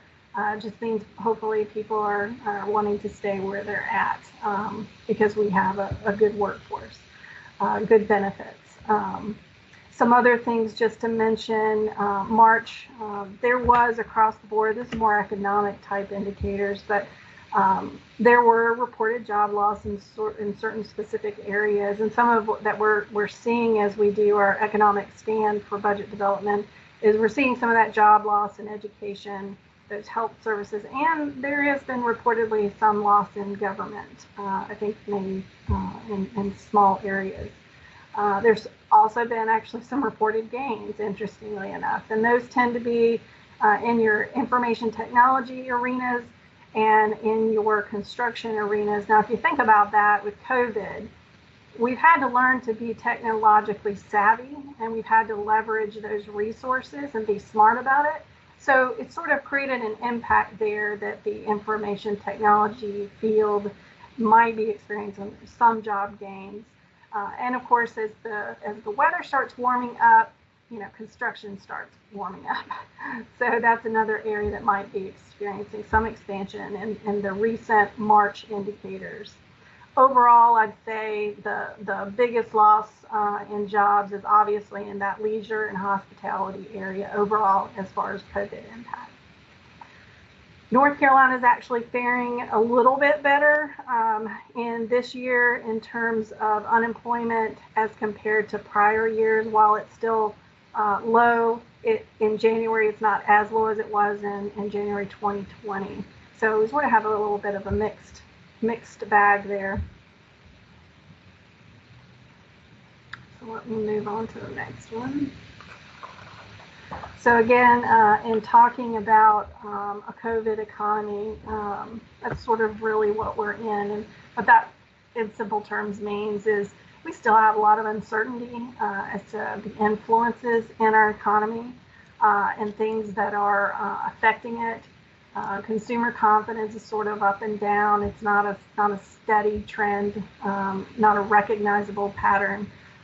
We still have revenues that are sensitive to consumer confidence that we need to be mindful of, and we have some inflationary factors. So while some things inflation is not impacting as much in other arenas, it's certainly hitting us, and construction is potentially one of those examples. We are listening for those stimulus opportunities, and I was one of a number of staff that were listening to the American Rescues Plan, and we are working diligently to get a grasp on what that is, how that affects Morrisville, and more to come on that. There's a lot of interpretation that's got to come from the Treasury Department before we can get our hands on it and share information back with council. In terms of capacity factors, these are just some of the common ones that we like to share with you. I'm still seeing, even in my first pass of revenues, average annual growth around 3%. Still recognizing that there is potential loss and continued impacts to some of those sources. Parks and Recs is one of those because it's programmatic.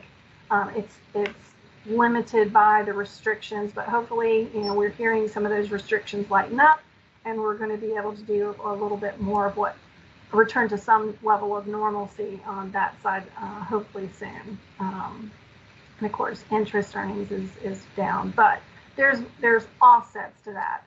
Our development is still going strong, so we're still able to recover some resources through that arena. And our tax rate, our ad valorem taxes, is still holding steady at its 3% assumption in growth each year. So that's great news. And the other one, which is our second largest source, is sales tax. And oddly enough, that one is it's doing better than any budgeteer estimated when COVID first started hitting. That was one we were very concerned with. For small organizations where it's your second largest income source, you get a little nervous. But what's happened is we've learned that spending habits have shifted and adapted. And while they are not as great as they were, they're still holding their own. So hopefully in my second pass of revenue estimates that I'll still be able to prove that theory and bring forward better assumptions for our revenue projections. And then, as I mentioned, there's some policy factors at play here. We do have a really good reserve.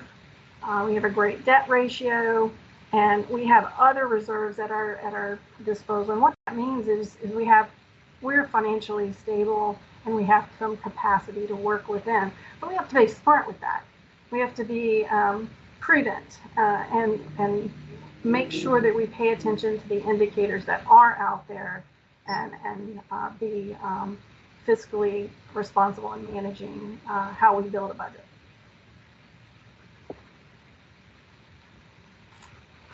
So this is an interesting chart, and it's one that I've used in a number of years, is where I take really Morrisville's median household, or house value, which in this year is $350,000.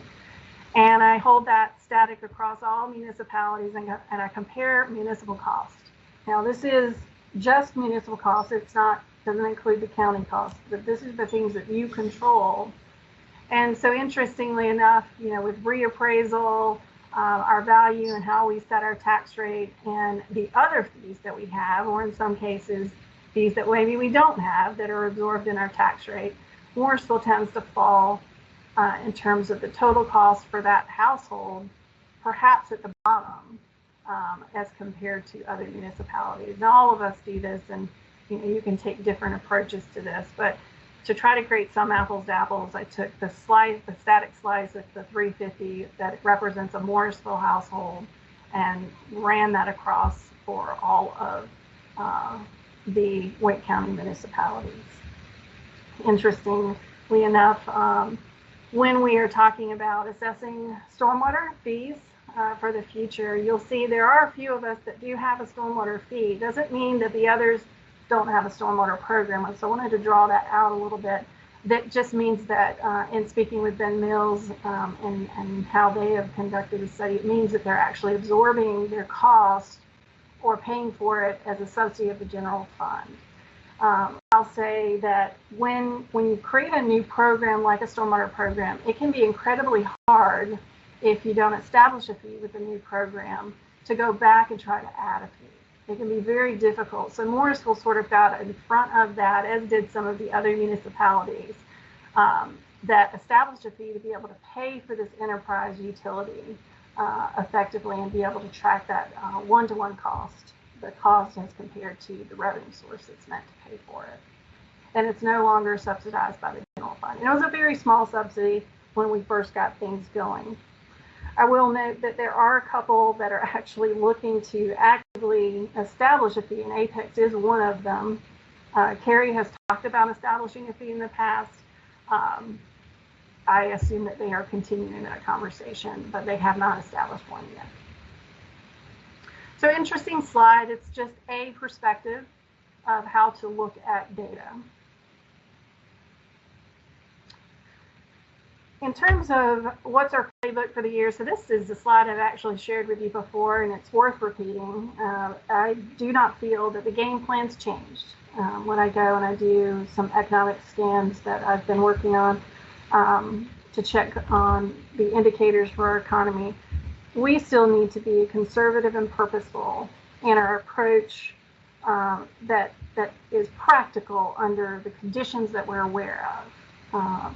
We've got to recognize that in our growth, in our natural revenues, that we have done some changing in what we're using that natural growth for by meeting emerging new needs.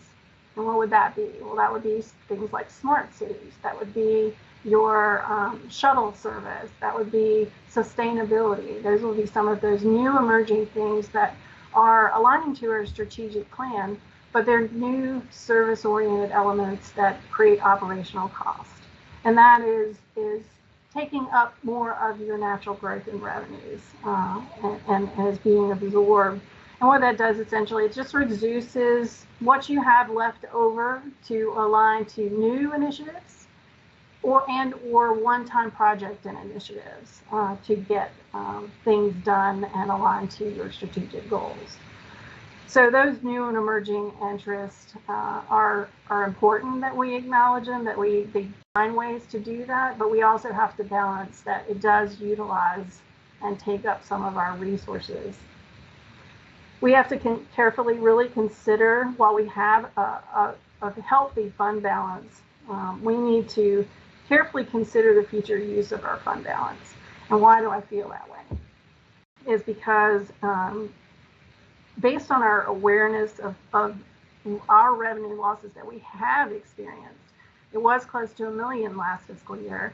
Of the sources that were impacted by COVID, it was around $1 million. Of the sources we anticipate to be impacted this year, it is estimated to be potentially around the same.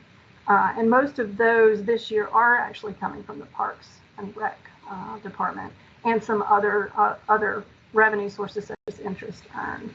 But we also have to make sure that we're not over leveraging that source. And this is the tricky one, is when you use it, you lose it, and it takes time to build it. And if we have less and less natural growth in our revenue resources available, then it can become actually a little more difficult year over year to start stacking and building that reserve back up once we use it. The biggest thing is for cash flow purposes. You've heard me say before, your biggest revenue source is ad valorem. Well, it doesn't come in until the second part of the second quarter and the first part of the third quarter. So all your expenses that occur in that first and second quarter really have to be cash flowed by something. And it really is your unassigned fund balance that's giving you that cash flow opportunity. And that's what makes Morrisville really a AAA organization, is that we have that ability to maintain and manage our expenses because we have this reserve, and we don't over leverage it. And the other thing that we know is out there is we do have not just the operational cash flow, but we have capital projects that we know that we need to have some ability to cover grant reimbursements. So you always want to make sure that you have a healthy amount there. And then, of course, when we look at the economy, it's just smart to just recognize there will be continued COVID influence. They say that it will be, they meaning the economists in the world that I try to keep up with, do say that it will be a slow recovery. But there are some abilities for us to stay vigilant with that, but just be aware of it. And when we make our decisions, be mindful and practical in our approach. So for the fun stuff, this would be what I would say is what are those potential initiatives that might be coming? Now, again, high level, doesn't mean that they're all going to be in a recommended budget, but I wanted to give you a flavor of what we're hearing departments recommend. And it covers really project development, obviously people resources, innovations and access, facilities and equipment, and engagement and connections. And I always every year try to take what this flood of requests and try to bucket them in logical ways that sort of help show you really what they might be able to touch on. Now, these are not detailed in any way. These are, again, just ideas and interests and things we know are coming our way. So with project development, it's really important that in our budgeting practice that we not just budget for a single year. We need to be looking long range. We need to be looking at the long game. And part of what we do with that is thinking about future projects, leveraging monies now that can help us make better decisions for the future. And in some of those cases, you're seeing some things come to fruition with the bond referendum. We know we're going to have expenses with that. We know we need to be developing a capital budget, not just for this fiscal year, but we need to be looking ahead to future years. And some of those program assessments and implementation plans actually help us with some of our operational program initiatives and or capital initiatives. So laying groundwork and doing these assessments is critically important to future decisions and future things that we can bring to fruition for the community. And we've been over, you heard me last time talk about stormwater and solid waste. You have talked about affordable housing, and then taking that next step with the land use plan. And then obviously the MSD is a municipal service district. We have one more project left, and I'll talk about that in a little bit. And the other one is to looking forward to the future, is thinking about putting money aside to help you create other shovel-ready projects. So while we're doing a bond now for shovel-ready projects that we've used and leveraged prior capital reserve money, we need to be thinking about that next round that could come in the future and creating that next bucket of projects. And putting money aside and making that commitment sort of helps us do that effectively. And I mentioned people are just, in a service-oriented world, people are the key to making magic happen in a municipality. So workforce planning is critically important. It is your largest resource that you pay each year out of your operation budget. They are the people that get the things done. We need to make sure that we have adequate resources as we have emerging interest and growing needs and a growing community. It may require more people or different kinds of leverages of those resources, which could be in consultant resources. And so we often see that we need to bring additional expertise in sometimes to beef up and be able to meet the demands that are coming our way. And we also need to be taking care of the assets that we currently have by thinking thoughtfully about that market competitiveness and making sure that we're building knowledge base and we're being able to hand that knowledge base off when people retire and retain that knowledge base internally.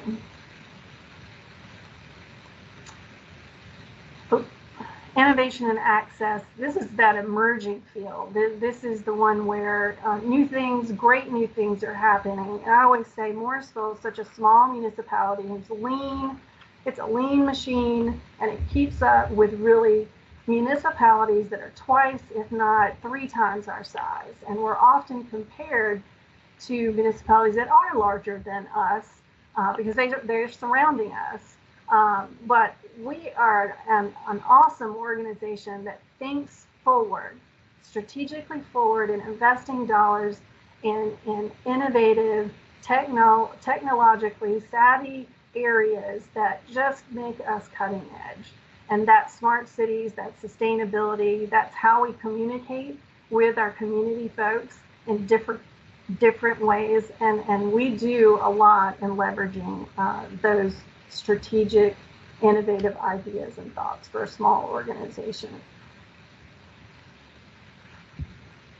And I think what happens is, what comes from this is both a value and while it is a value, it's also a price to the community, but it's something that they are well attuned to and appreciate, and how we have different ways in which we reach out and deliver our services to the community. I mean, just think about what COVID has done. We have rethought how we've done some events and community gatherings, and we created virtual worlds, and look what we're doing here tonight. We're still conducting business, and we're not physically in the town hall, but we are making things happen. And that's because we're leveraging technology and innovation. So facilities and equipment, for me, this one really is just being good public stewards of the things that we already own and taking care of them and managing them appropriately and when they need to be replaced. Because if we do that, that means that we can sustain quality core services that we already have, and we can build upon and expand on those. And it also creates, when we have good working equipment, we have safety. So I always think about the fire apparatus, making sure that we're able to respond to calls is because we have a replacement plan. We put money aside in a capital reserve, and it allows us to stay in that arena of being responsible stewards of the public's money and delivering excellent quality services.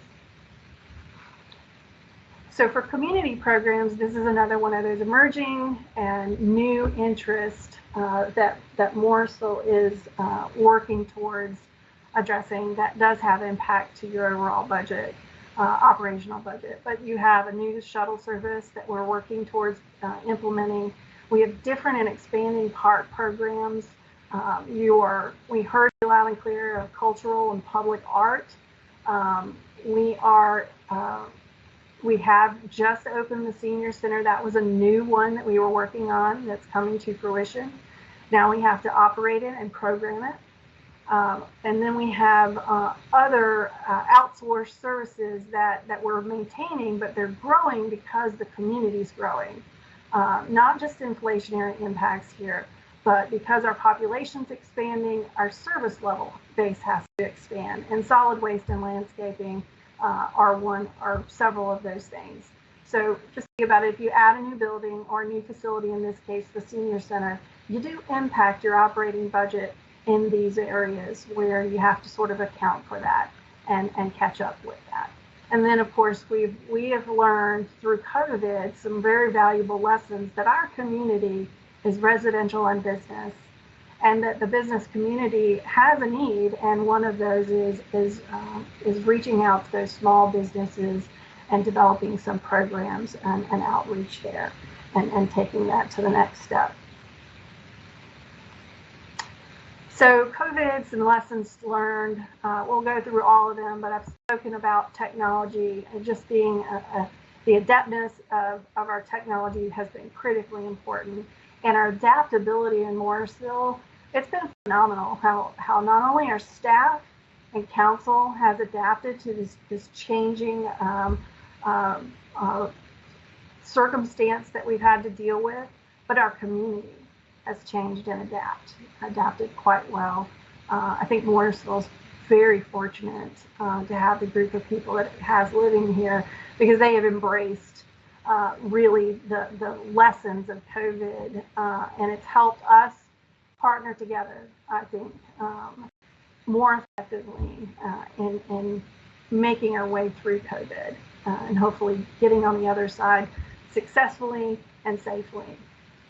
Another one to recognize that's important is being mindful and recognizing the well-beings of ourselves and our others. And I give Morrisville a lot of kudos, and to council a lot of kudos for thinking about those things and keeping us whole.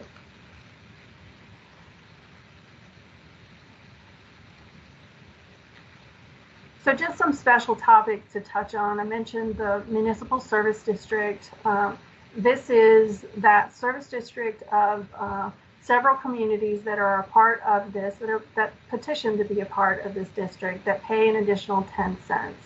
And we track and have been tracking and are collecting that final accrual of dollars to be able to take care of that last project, which is the Gables. The payback period right now, based on all of our expenses to date and the estimated expenses for the Gables, is about 25 to 28 year payback period since its inception. So that's something we have in the works. So we've been sending $110,000 a year out to subsidize the MSD, in addition to the 10 cents that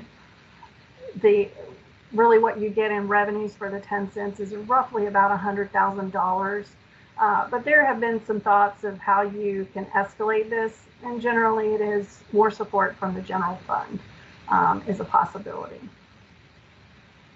So here, the next three slides I've given you our capital reserve funds. I've given you the explanation of the purpose, and I've tried to, in many cases, either highlight what's coming our way and future replacements that we need to be putting aside money today for as a part of our budget planning. We do have 2 fire apparatus that are coming our way in 24 and 25, and we had deferred our monies towards this reserve in 2021. The current balance is only $14,000. So we're going to have a long way to go between now and 2024 to replenish that fund, or think about a different strategy to actually purchase this apparatus that might go against why we actually created it in the first place, was to keep fire apparatus heavy equipment costs off of our debt obligation, or out of our debt capacity, and reserve that more for the big projects. Another capital reserve is the capital investment program. This one, interestingly enough, I just wanted to make sure that you had a feel for how we have been using it. So the money is not just sitting there. We have been leveraging it, and we did use the capital investment reserve to create shovel-ready project for the fire station, and we recently used it to leverage for part of the cost for the town center land acquisition that was done. We will need to replenish it for that next round of CIP, creating those future shovel-ready projects. We need to be thinking about that, and I've given you what the current balance is right now. And again, the same thing with the roadway and transportation. A little more money's left in this one, but we have been using and leveraging those dollars as well for capital projects that we have in the works. This one, you tend to,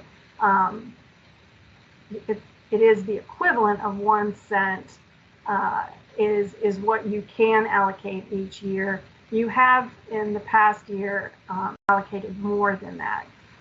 So I just wanted to spell that out. And then the equivalent of 1 cent currently is $620,000.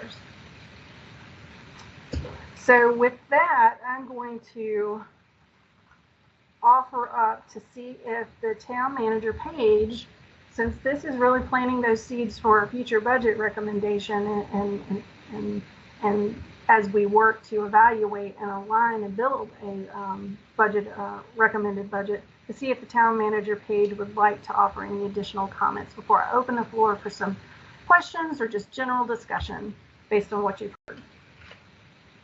Thank you, Jeannie. No, it is intended as a preview, just so that you can see all of the things that we're considering. I think Jeannie said it best. We are always listening, not only to what council says, but to what our departments are. I think we've talked about the fact that capacity is limited. Capacity would be limited even without COVID. So it is prioritizing, and we work with our departments to do that. And again, look at that long range forecast. So Jeannie has provided a good talking document at this point. We are already at work on this. We're slated to present to you May 5th, and this will be what we're spending most of our time on, this and the bond referendum, for the next several months, as will you. Thank you very much. Thank you, Martha. So as she mentioned, this is really preliminarily informational. We're going to have lots more opportunities to talk budget in the near future, but we do this to give you that good feel as staff is developing and forecasting those priorities and aligning those priority needs. It's nice to hear from you at this point to see if there's something might be at a big picture level. Is there something missing out of the information that's been provided? We're here, we're listening for that kind of information now. But again, we'll have lots more opportunities to talk about budget. So at this time, I'm going to open the floor in the chat. If you just would indicate if you have a question or comment, or if you don't, again, it's information shared and exchanged. So thank you very much. I think I have Councilmember Rabati. I believe you're first. I just have kind of a general question about budgeting, Jeannie. So do you think that, so I feel like last year we went for kind of a big budget. We put a lot of things in there, you know, a lot of projects and staff that had been waiting for a while. So considering that this year we'll also be doing a bond, will you try to keep it on the tight side budget-wise, or, you know, like kind of suck in our belts, just fund those funds that we need to catch up with, and, you know, maybe not do big projects, you know, not budget in big projects since we'll be doing a bond? Or like, how do you anticipate that working in a bond year? Like, what will you do differently? So operationally, because of the revenue estimates, the first round that I've sort of taken a stab at, and where I have taken the temperature of the economy, I would say it's prudent for Morrisville to exercise conservatism this year in our budget, in our operating budget. So it's to sustain the quality core services we already have to address those critically important interests or emerging interests that we see, and make sure that we're able to align to those, if not completely, at least start laying groundwork to be able to phase in something or to re-strategize really what we need to work towards. But that's staff's approach this year, is that because there's still emerging influences from COVID that could affect our key resources, we're going to play it practical. I think it's a smart approach, and I don't want to put words in the town manager's mouth, but certainly she can weigh in on this question as well.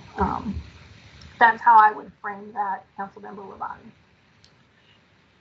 And I'll add that Jeannie is correct. We are really at the beginning of revenue forecasting. Our significant hit has been in our parks and recreation revenues. We're still playing that game of figuring out when they might be able to come back online. Again, we work with our departments to do that. And then it's meeting it up with the capacity that we have, as Jeannie's described. Yeah, I would tend to agree with that approach. I think that if we're going to be asking for a bond that will move, the bond will move a lot of big projects forward that we've been talking about. So I think that this is a good year to budget conservatively. Thank you. You're welcome. I will share with you, we don't do this in a vacuum. All of us budgeteers in Wake County, we tend to talk to each other, share and exchange information. And we do that a lot through the League of Municipalities in North Carolina. And they actually do a wonderful paper where they report out really what they see as the whole state economy. And they break it down by the metropolitan areas, which, Raleigh, Cary would be the ones we would look at. And they give us some advice. What are they seeing? What are the trends? So that I'm actually waiting for that to be able to do my second pass for the town manager. But we use that kind of information, and they capture really how they see, more importantly, where they see sales tax going, because it's a state distributed revenue and is our second largest source. That I use the information and the words of wisdom that comes from that organization with that critical revenue source. So I believe the next question, Mayor Colley. Yes, thank you. I would be interested in some kind of graph or visual of how we can get to the 2 replacement vehicles for fire rescue in 24 and 25, with only $14,000 there, and I know that a quint is $1 million maybe. So how can we flatten that as much as possible over time and make sure it's not a big hit in 24 and 25, especially insofar as that we did defer some of our usual expenditure investments in maintaining things last year.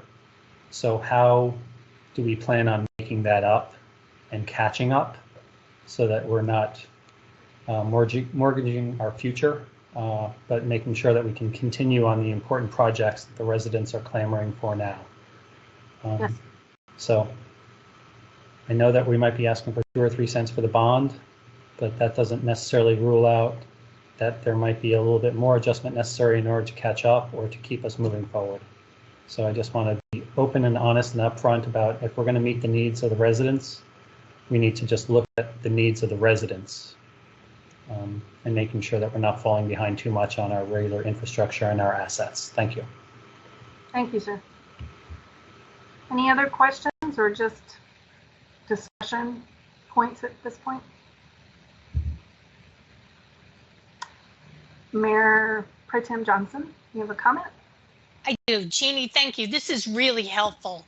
And all of these conversations we've been having around the bond and budget and our finances really all tie together, obviously.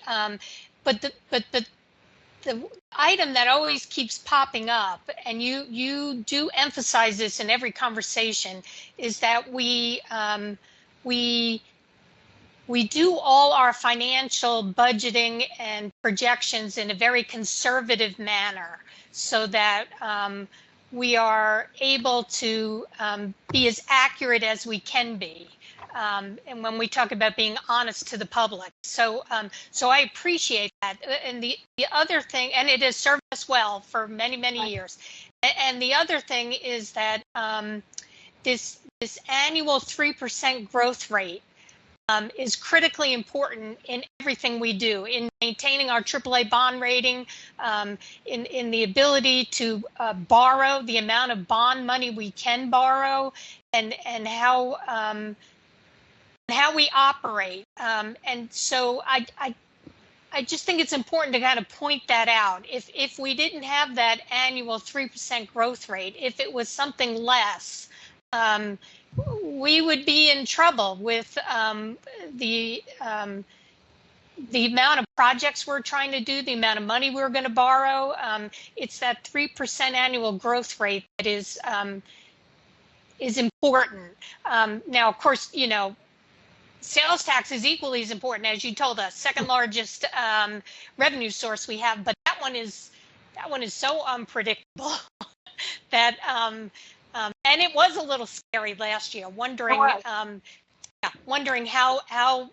bad that was going to be, and we were very fortunate it wasn't as bad as at least I thought it might be. So anyhow, I think that's important, that kind of slow, steady 3% growth rate is really critical in a lot of the work that we do. So anyway, all this information is important. So I thank you for putting this all together in the presentation tonight.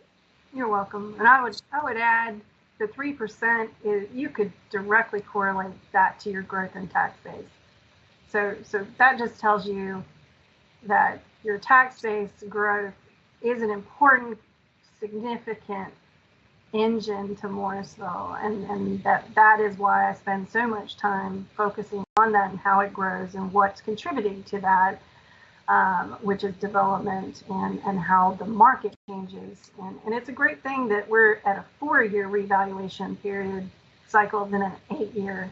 It was very difficult and would get very skewed. And so I appreciate that Wake County does the 4-year cycle to reassess that and right that ship, because more is dependent on it.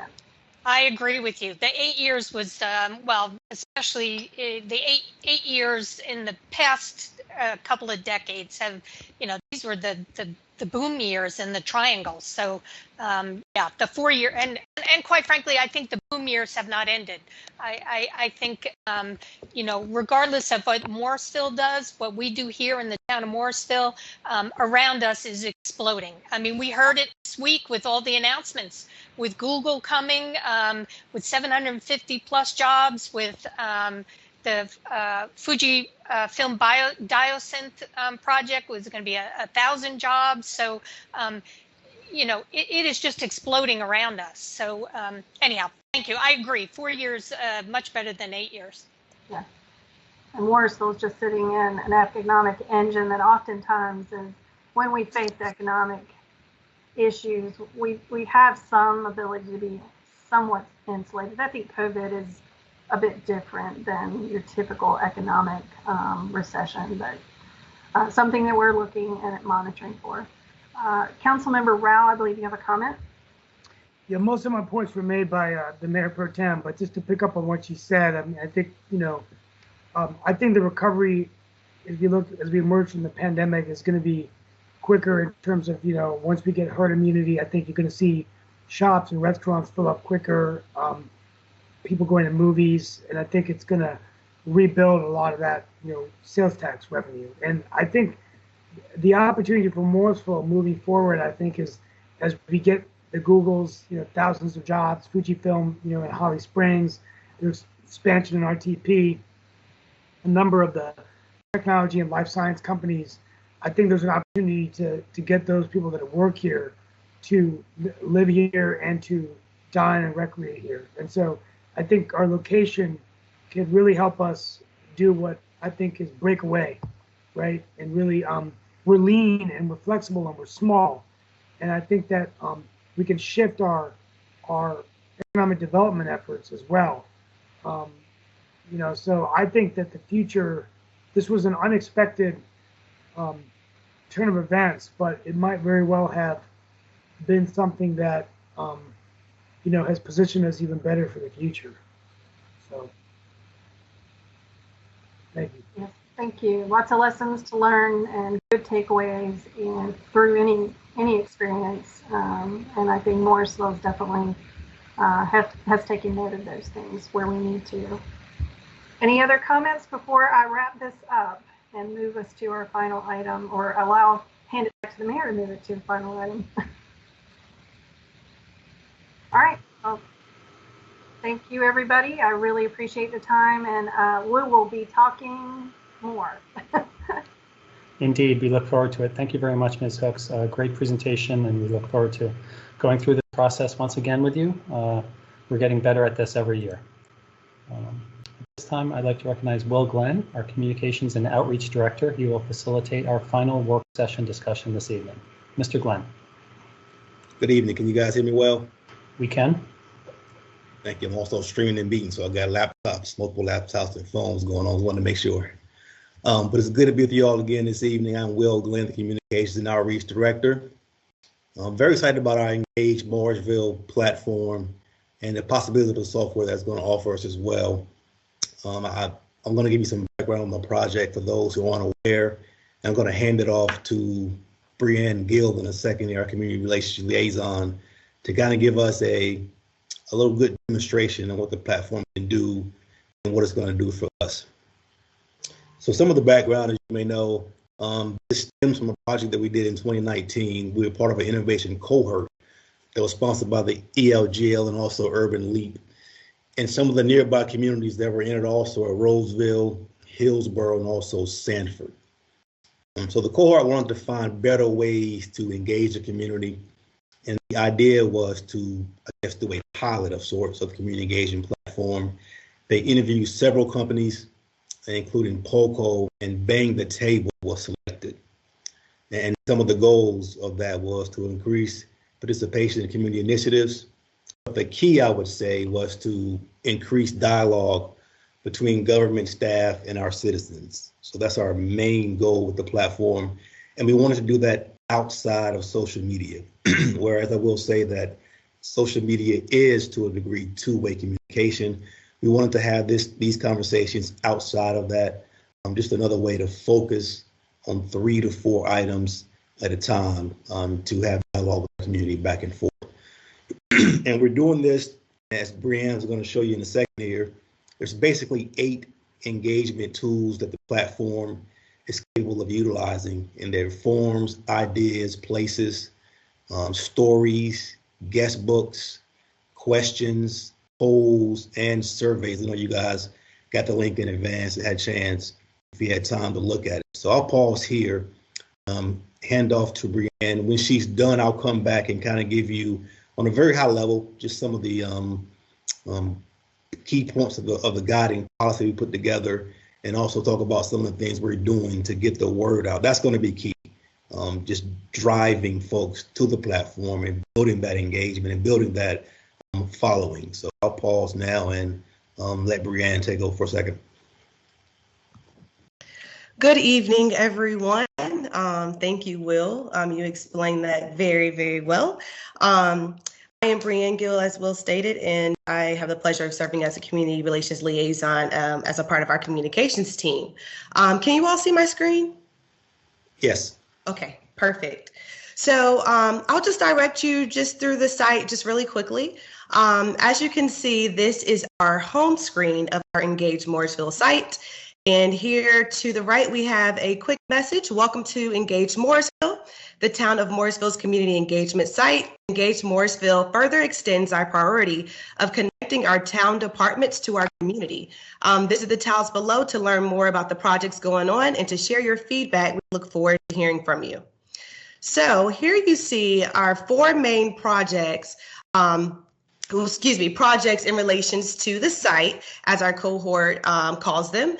So not town projects, but our projects in relations to the engagement site are here. So first we have our online engagement feedback project, our COVID-19 Share Some Good News project, as well as our Morrisville Carpenter Road Improvements project, and then lastly, our social justice and equity, how can we make a difference?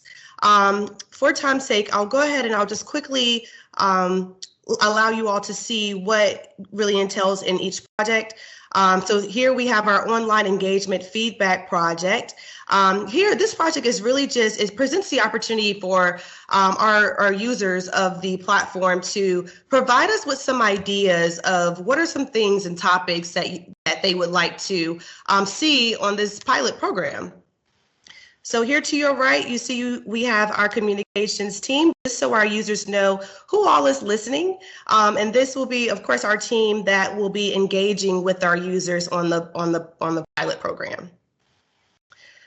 So here you see we have a quick poll. So which one theme are you most interested in seeing on Engage Morrisville and providing feedback to the town on? So we have just a couple of topics, and we'll be looking forward to, analyzing those topics and seeing which topics our users are most interested in engaging with.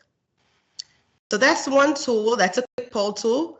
And then another tool that the platform presents is the option to the Q&A tool. So we have the option to propose a question, and which we have done here, as you can see, and then our users have the opportunity to leave the answers here. So this is a really cool tool because not only will we be able to engage with our users, but our users will be able to go back and forth and engage with each other as well.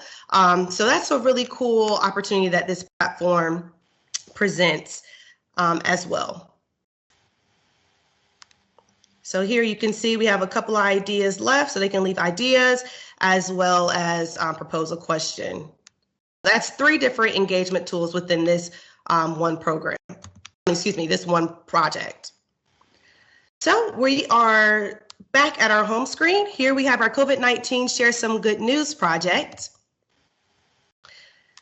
So this project really just presents us the opportunity to create a news feed of just some updates that we feel comfortable with including on this page. So as you can see, we have listed our Wake County drive-through COVID-19 testing, and this, for time's sake, I won't click on the link, but it will lead you to the Wake County site that has those different locations of where residents can go and get tested for COVID-19. Here, we have another engagement opportunity that is a part of this project. And this is, again, the title is Spread Some Good News. So we are encouraging our users just to share some stories about share some positive stories that has happened during this time. So we just decided to do that just to, again, create some more engagement. As you can see, someone's left while we've been in COVID. I think it's been great that the town has conducted so many virtual activities. So has your HOA community hosted a virtual program? Did your daughter win Best Award, Best Arts Award? So any of those good news, we are looking to engage in.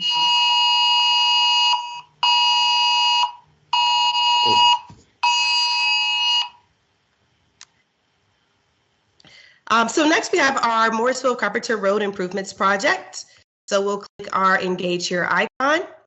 As you can see, this project is, of course, about Morrisville, the MCR project, and it lists current project updates, background information on the project. Our users also have the opportunity to opt to receive some project update notifications here. So we've included that link, as well as some frequently asked questions, as you can see. So we'll go down. We've also included the engagement tool, an engagement tool here, which is the question option, as we kind of just went over. So what are your questions about the MCR improvements project? And we look forward to working with our staff and with each other with getting those questions answered here. All right, so lastly, we have our social justice and equity. How can we make a difference project? So we'll go and click Engage Here. So we've listed some background for time. I won't read through it, but this is just some background on our stance in the project in relations to our want to increase and encourage engagement on this project. So we posed 2 questions here, and we look forward to analyzing and engaging with our communities here. So Here you could just search for ideas, and then here your icon add idea. So we'll go back to our home screen, and I don't believe I covered our banner. On our banner here, we have the option to go back to the home screen, of course.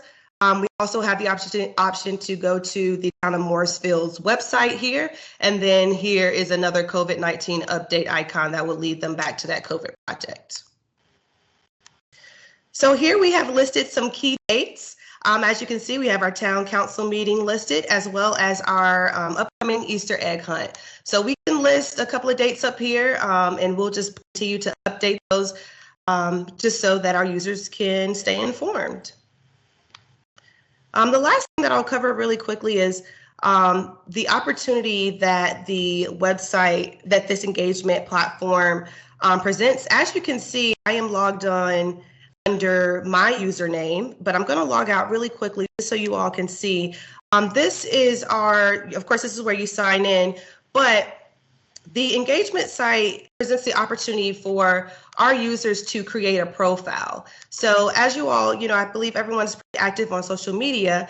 You see that user on social media and we engage there, but this actually not only encourages the two-way engagement from town staff to our users, but it also provides us with some helpful background information.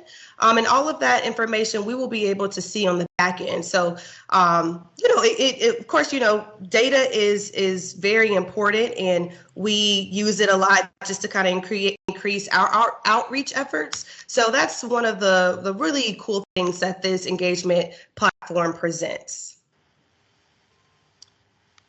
I just wanted to cover that. On the back end, we have a lot of cool other tools as well, but that's pretty much our site, and we look forward to engaging, and I'm excited about it. Will, did you want me to cover anything else on the back end of the site? No, I would just say we can pause a second. I see a couple of questions on the other side. Councilmember Squaggins Johnson has one, and Councilmember Moreo. Go ahead, Councilmember Squaggins Johnson. I'm one of those council members that like to see the behind the scenes, to see what kind of data that we could, find out about, understand more about our community, our active users, and so forth. So not right now, but that is something maybe you could have for a follow-up,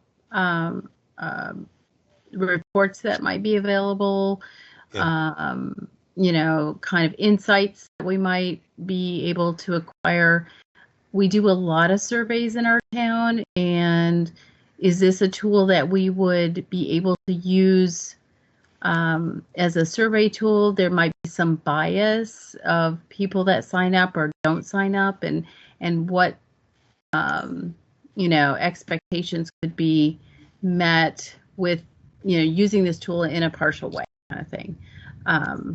I really do like the easy layout that you've displayed this evening. I would want to know if there's searching capability as a user. If I am interested about Morrisville Carpenter Road, perhaps, or construction or projects, am I able to search and then find topics of my interest? Are you able to close out a topic and maybe archive it or make it with no comments, that kind of activity? And also the who's listening, I would hope that we would have our project leads on the who's listening, as well as the communications team for specific large capital projects, so that we would get to know them a little bit better. It's a little more personal experience then. I would hope that people wouldn't go and bombard them constantly with questions, but they would be able to take multiple questions and maybe do a post going, hey, I've heard a lot of concerns about this. I want to just let you know. And that would make staff more approachable too. Those are my comments. Certainly. Very good presentation. Thank you. I would say definitely, as far as your question about the data, that was one of our major concerns as well. And we felt fairly pleased that we will be able to capture quite a bit of analytics about who's following, as far as who they are, zip codes, who's making sure they're not making sure, seeing how near and how far people are engaging, because it may not just be Morrisville folks who are engaging. Exactly. And that's okay, because we want, different voices and insights. Our neighbors use our town just like we use Cary's and other regional areas. So that's important. Or it could be someone that wants to move to Morrisville. So we always welcome or tourists. Please do it. We'll definitely want to capture data. As far as who's listening, so as part of this, we are going to have those folks who are managing the projects listening in and watching for the results. Now, I have to check with Brianne and see if we can actually put their pictures up there. If we can toggle those in and out for each project, it may be a way to get those on the surfaces that you suggest. Actually, a good idea. So yes. We'll do that as well. Yes, we should definitely be able to do that. That's an easy edit, so we could definitely do that for each project. Great. All right. So Councilmember Rayo was next. Then I see Rabati and also Mayor Pro Tem Johnson. Thank you, Will. I think my main question is this going to supplement the Town of Morrisville Facebook site that we already have, or would this be sort of the platform that we're really going to go to market with? And we've done a great job with Facebook, but I think that this is even better, because I look at, what I've noticed sometimes on Facebook is, even on our site during meetings, during council meetings, people want to express their opinions, but it's not really engagement. So is this the idea that we're going to use this more to communicate when we make decisions from the departments to the citizens, whether it's planning, whether it's education, whether it's transportation projects, because that's where I see a disconnect sometimes, because I do see a lot of times the facts of what we talk about here aren't getting displayed correctly in other social media places. And I know we can't control what people say on the social media site, but is that the goal here? I'm sorry. Good question. I would say it will supplement Facebook, as in work with it to a degree, but it will not replace Facebook. So I think the beauty of this platform is that it allows us to kind of focus on 2 to 3 items. At a certain level, we want to dig deeper than some items that are on Facebook. Facebook's constantly moving, and we're throwing, not throwing, but adding stuff there 3 or 4 times a day. Whereas these items here, it may be a key survey that we need to get information. We'll stay here for a longer time, hopefully get even deeper engagement. And it has more tools than Facebook.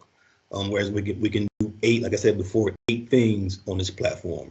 So it will not replace Facebook, but it'll allow us to pull some of the things out that the town is really focusing on, to put them here for an extended period of time, without all the distractions around that you may have on Facebook, with other items going on. So if that answers your question. Yeah. I mean, I think that does answer my question. So thank you. And I see Martha. I also want to mention that as in our policy, I haven't got that yet, but our policy also includes that our website, townofmorrisville.org, still is our main source of official information. So that's where we go to still, to policy information is there as well. So this is not supplementing any of that. The Facebook page is still there, and also the website is still our main hub and the source of official information. All right. Councilmember Robati, and then Mayor Pro Tem Johnson. So this is great. Well, this is a really intuitive tool, and I think that it's going to be very popular with our residents as we continue to get the word out. I would love to see a section devoted to small business. People talking about great small businesses that they visited in Morrisville, and ideas on how we can help small businesses, and which small businesses are offering things to firefighters, and just I think a small business area would be amazing. And, if you could just rotate that in at some point, that would be great. For the metrics on the back end, do you have the ability to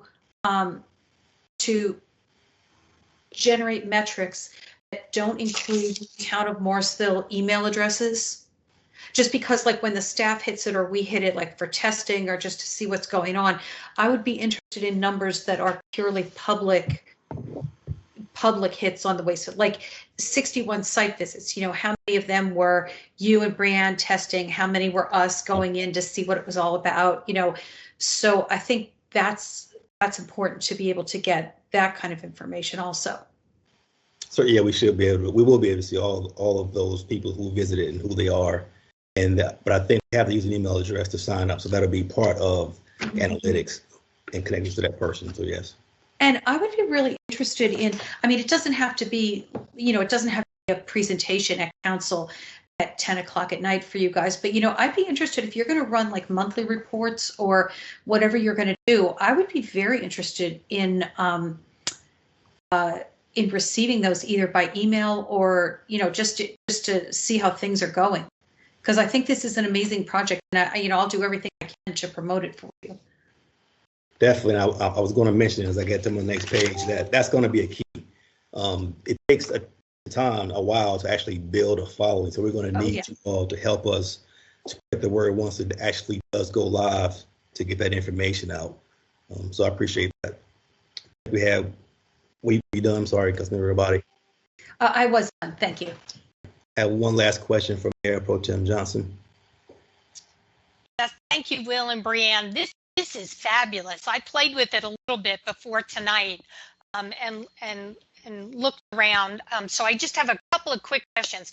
One, do you have to, well, I guess not, because I looked around on it.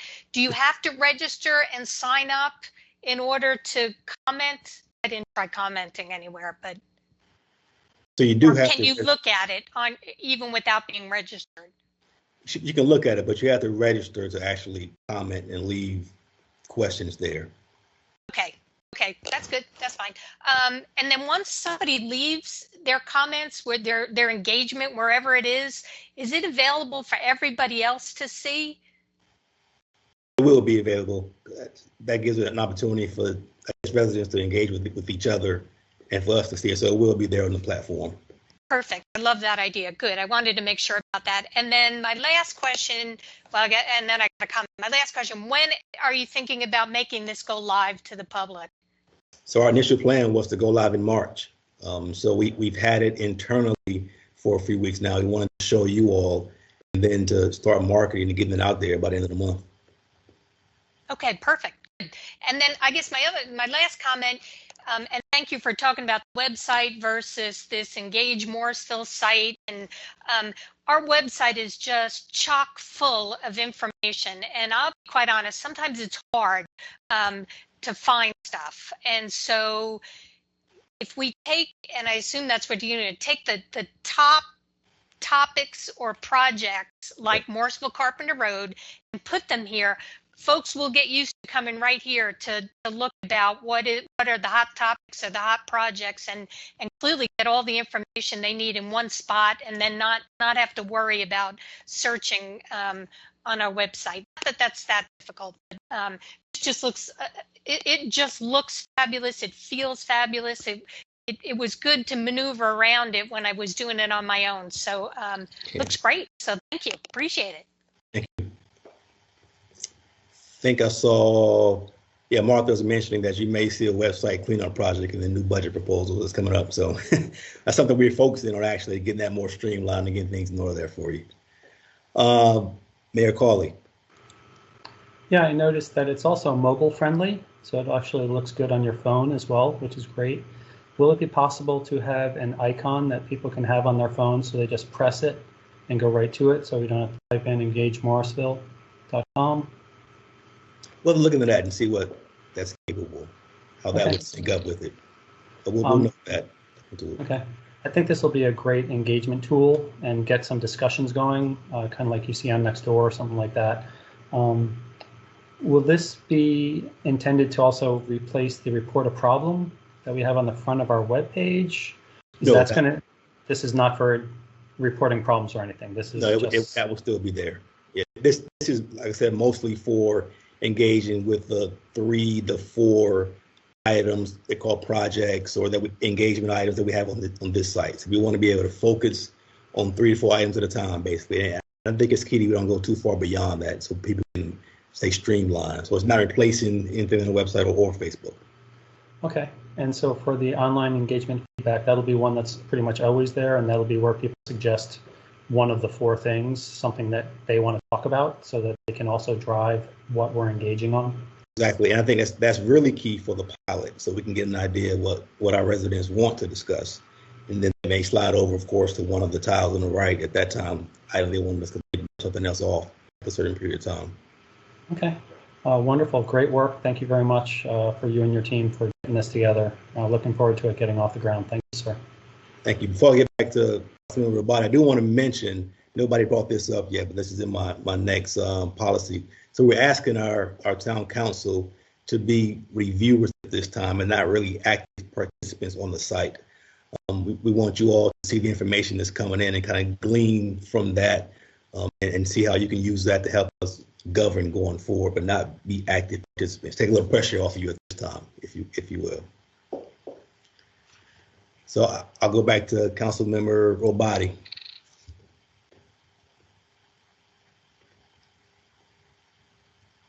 Sorry, yeah, I just wanted to say that to do that with an icon on your phone, you would have to create an app out of this site and then get it onto the Apple Store and Google Play, I think is the other one.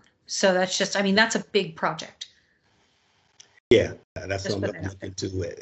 I would doubt we would get to that while the pilot is 6 months, by the way. So we're trying to see how it works for us from now until August, and then we'll make a decision at that time whether to move forward or not. So I think just the key at this time is driving followers there and getting folks who are on our Facebook page and Instagram and Twitter to come over here to this page, this software. All right, if there's no more questions, I'll go over a few things that are a part of the overall guiding policy and see if we kind of get control of that.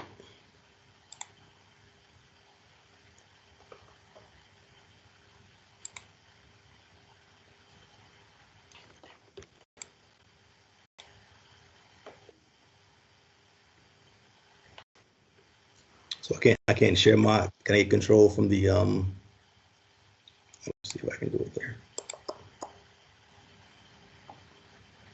So I'll just go through this real quickly. I do want to point out that the community engagement site aligns with goal 3 of the Connect Morrisville strategic plan as far as an engaged, inclusive community. I mentioned before that we're asking our town council to be reviewers at this point in time of the site. The communications team will be tasked with mainly overseeing the site, and this will be something that's monitored, not 24 hours a day at this point. So we'll basically be responding to questions within 48 hours. It will not be monitored every evening on holidays and weekends. So we actually have other platforms at the same time, so we have to take into consideration our staff time as well. As mentioned before, this site is going to be important for key items like key surveys, important community conversations. For instance, things that may be on the horizon, maybe the smart shuttle, maybe the bond conversation, but it's going to be key, once again, harper on this, to get that followership up on the site before we drive real key conversations there. That's going to be what we're doing the next few months here.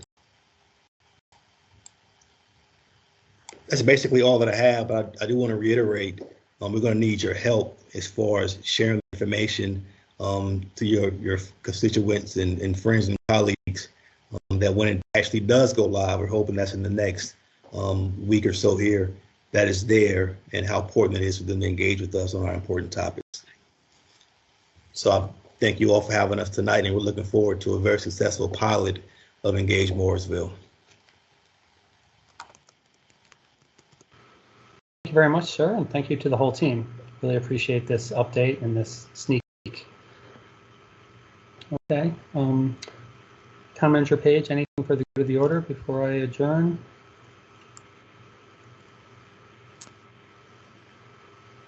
Okay. Seeing none, I'd like to thank everyone for watching this meeting of the Morrisville Town Council. We hope you plan to join us again. Our next meeting is Tuesday, April 13th. Until then, please continue to practice the 3 W's and be safe and healthy. Be on the lookout for opportunities to get vaccinated to help all of us get to the next normal.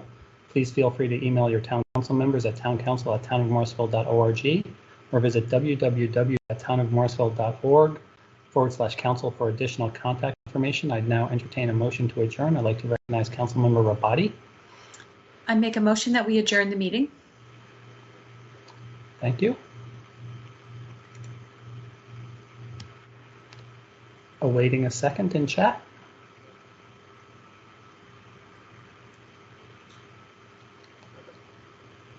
I'd like to recognize Councilmember Fender. I second that motion. Thank you very much. Town Clerk Smith will do a roll call vote to adjourn the meeting.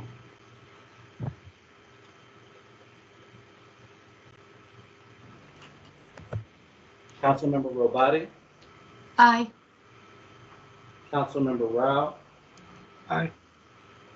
Councilmember Scroggins Johnson, Aye. Councilmember Garamella, my apologies, Councilmember Fender, Aye. Mayor Pro Tem Johnson, Aye. Mayor Colley. Aye. The motion to adjourn passes unanimously. Thank you very much. See you all on Saturday, hopefully, and after that, April 13th. We are adjourned. Good night, everyone. At this point, we're at item 9, public address. Town Clerk Smith will now present any public comments received.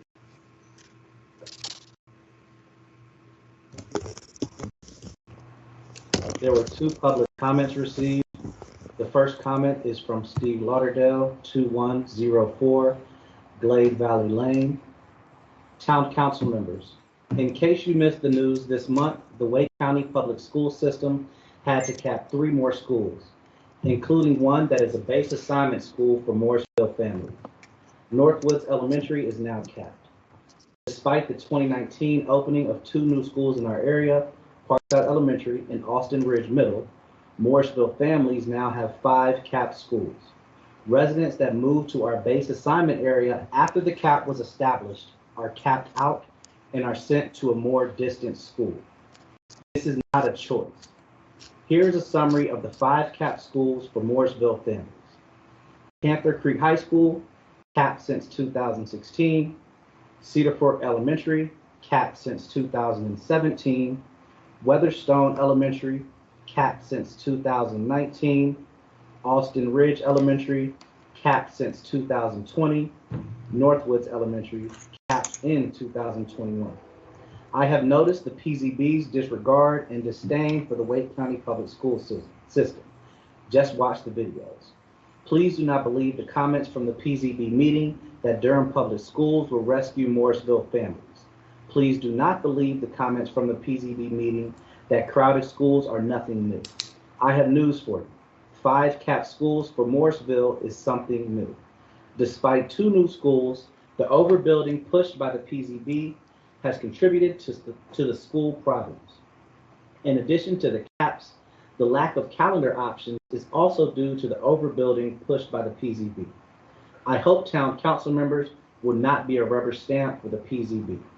Money Magazine, if you are listening, please be aware that Morrisville families have to deal with 5 capped schools. Council members that vote for unchecked residential development are voting for capped schools. Thank you. The second comment received is from Bob Butler, 112 Leecroft Way, Morrisville. Dear Town Council, I am writing to you today as a citizen of Morrisville, not as a member of the Parks, Recreation, and Cultural Resources Advisory Committee. The citizens of Morrisville have been desiring a dog park for as long as I've lived here, 16 years. And they have been met by various different town councils with, yeah, maybe soon, and nothing gets planned. In my daily walks, every time I meet walkers with dogs, I ask if they would support the town providing a dog park. Everyone I ask answers affirmatively. These are all Morrisville residents, not people from neighboring towns. The 2018 Priority Investment Rating Survey has a dog park as the 5th most wanted priority on the list. Yet nothing has been in the planning stage until recently when a pop-up dog park is in the works. Yet items way down on the priority investment rating list in the bottom third of the list have been given priority by vested interests, creating a squeaky clean wheel that a few on the town council have ordered. I understand that the property where the new fire station will be built will have 2 acres that will not be used by the fire station. I know some of the town council are aware of this, and yet plans have not been made to look into this area as a permanent dog park. Plans were seemingly expedited to put lower priority items on a fast track. I think it's time to put a serious effort to provide the citizens of Morrisville a permanent dog park, and the site mentioned above is perfect to that end. Respectfully, Bob Butler.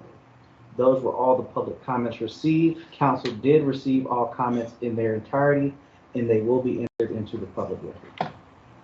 Thank you, sir.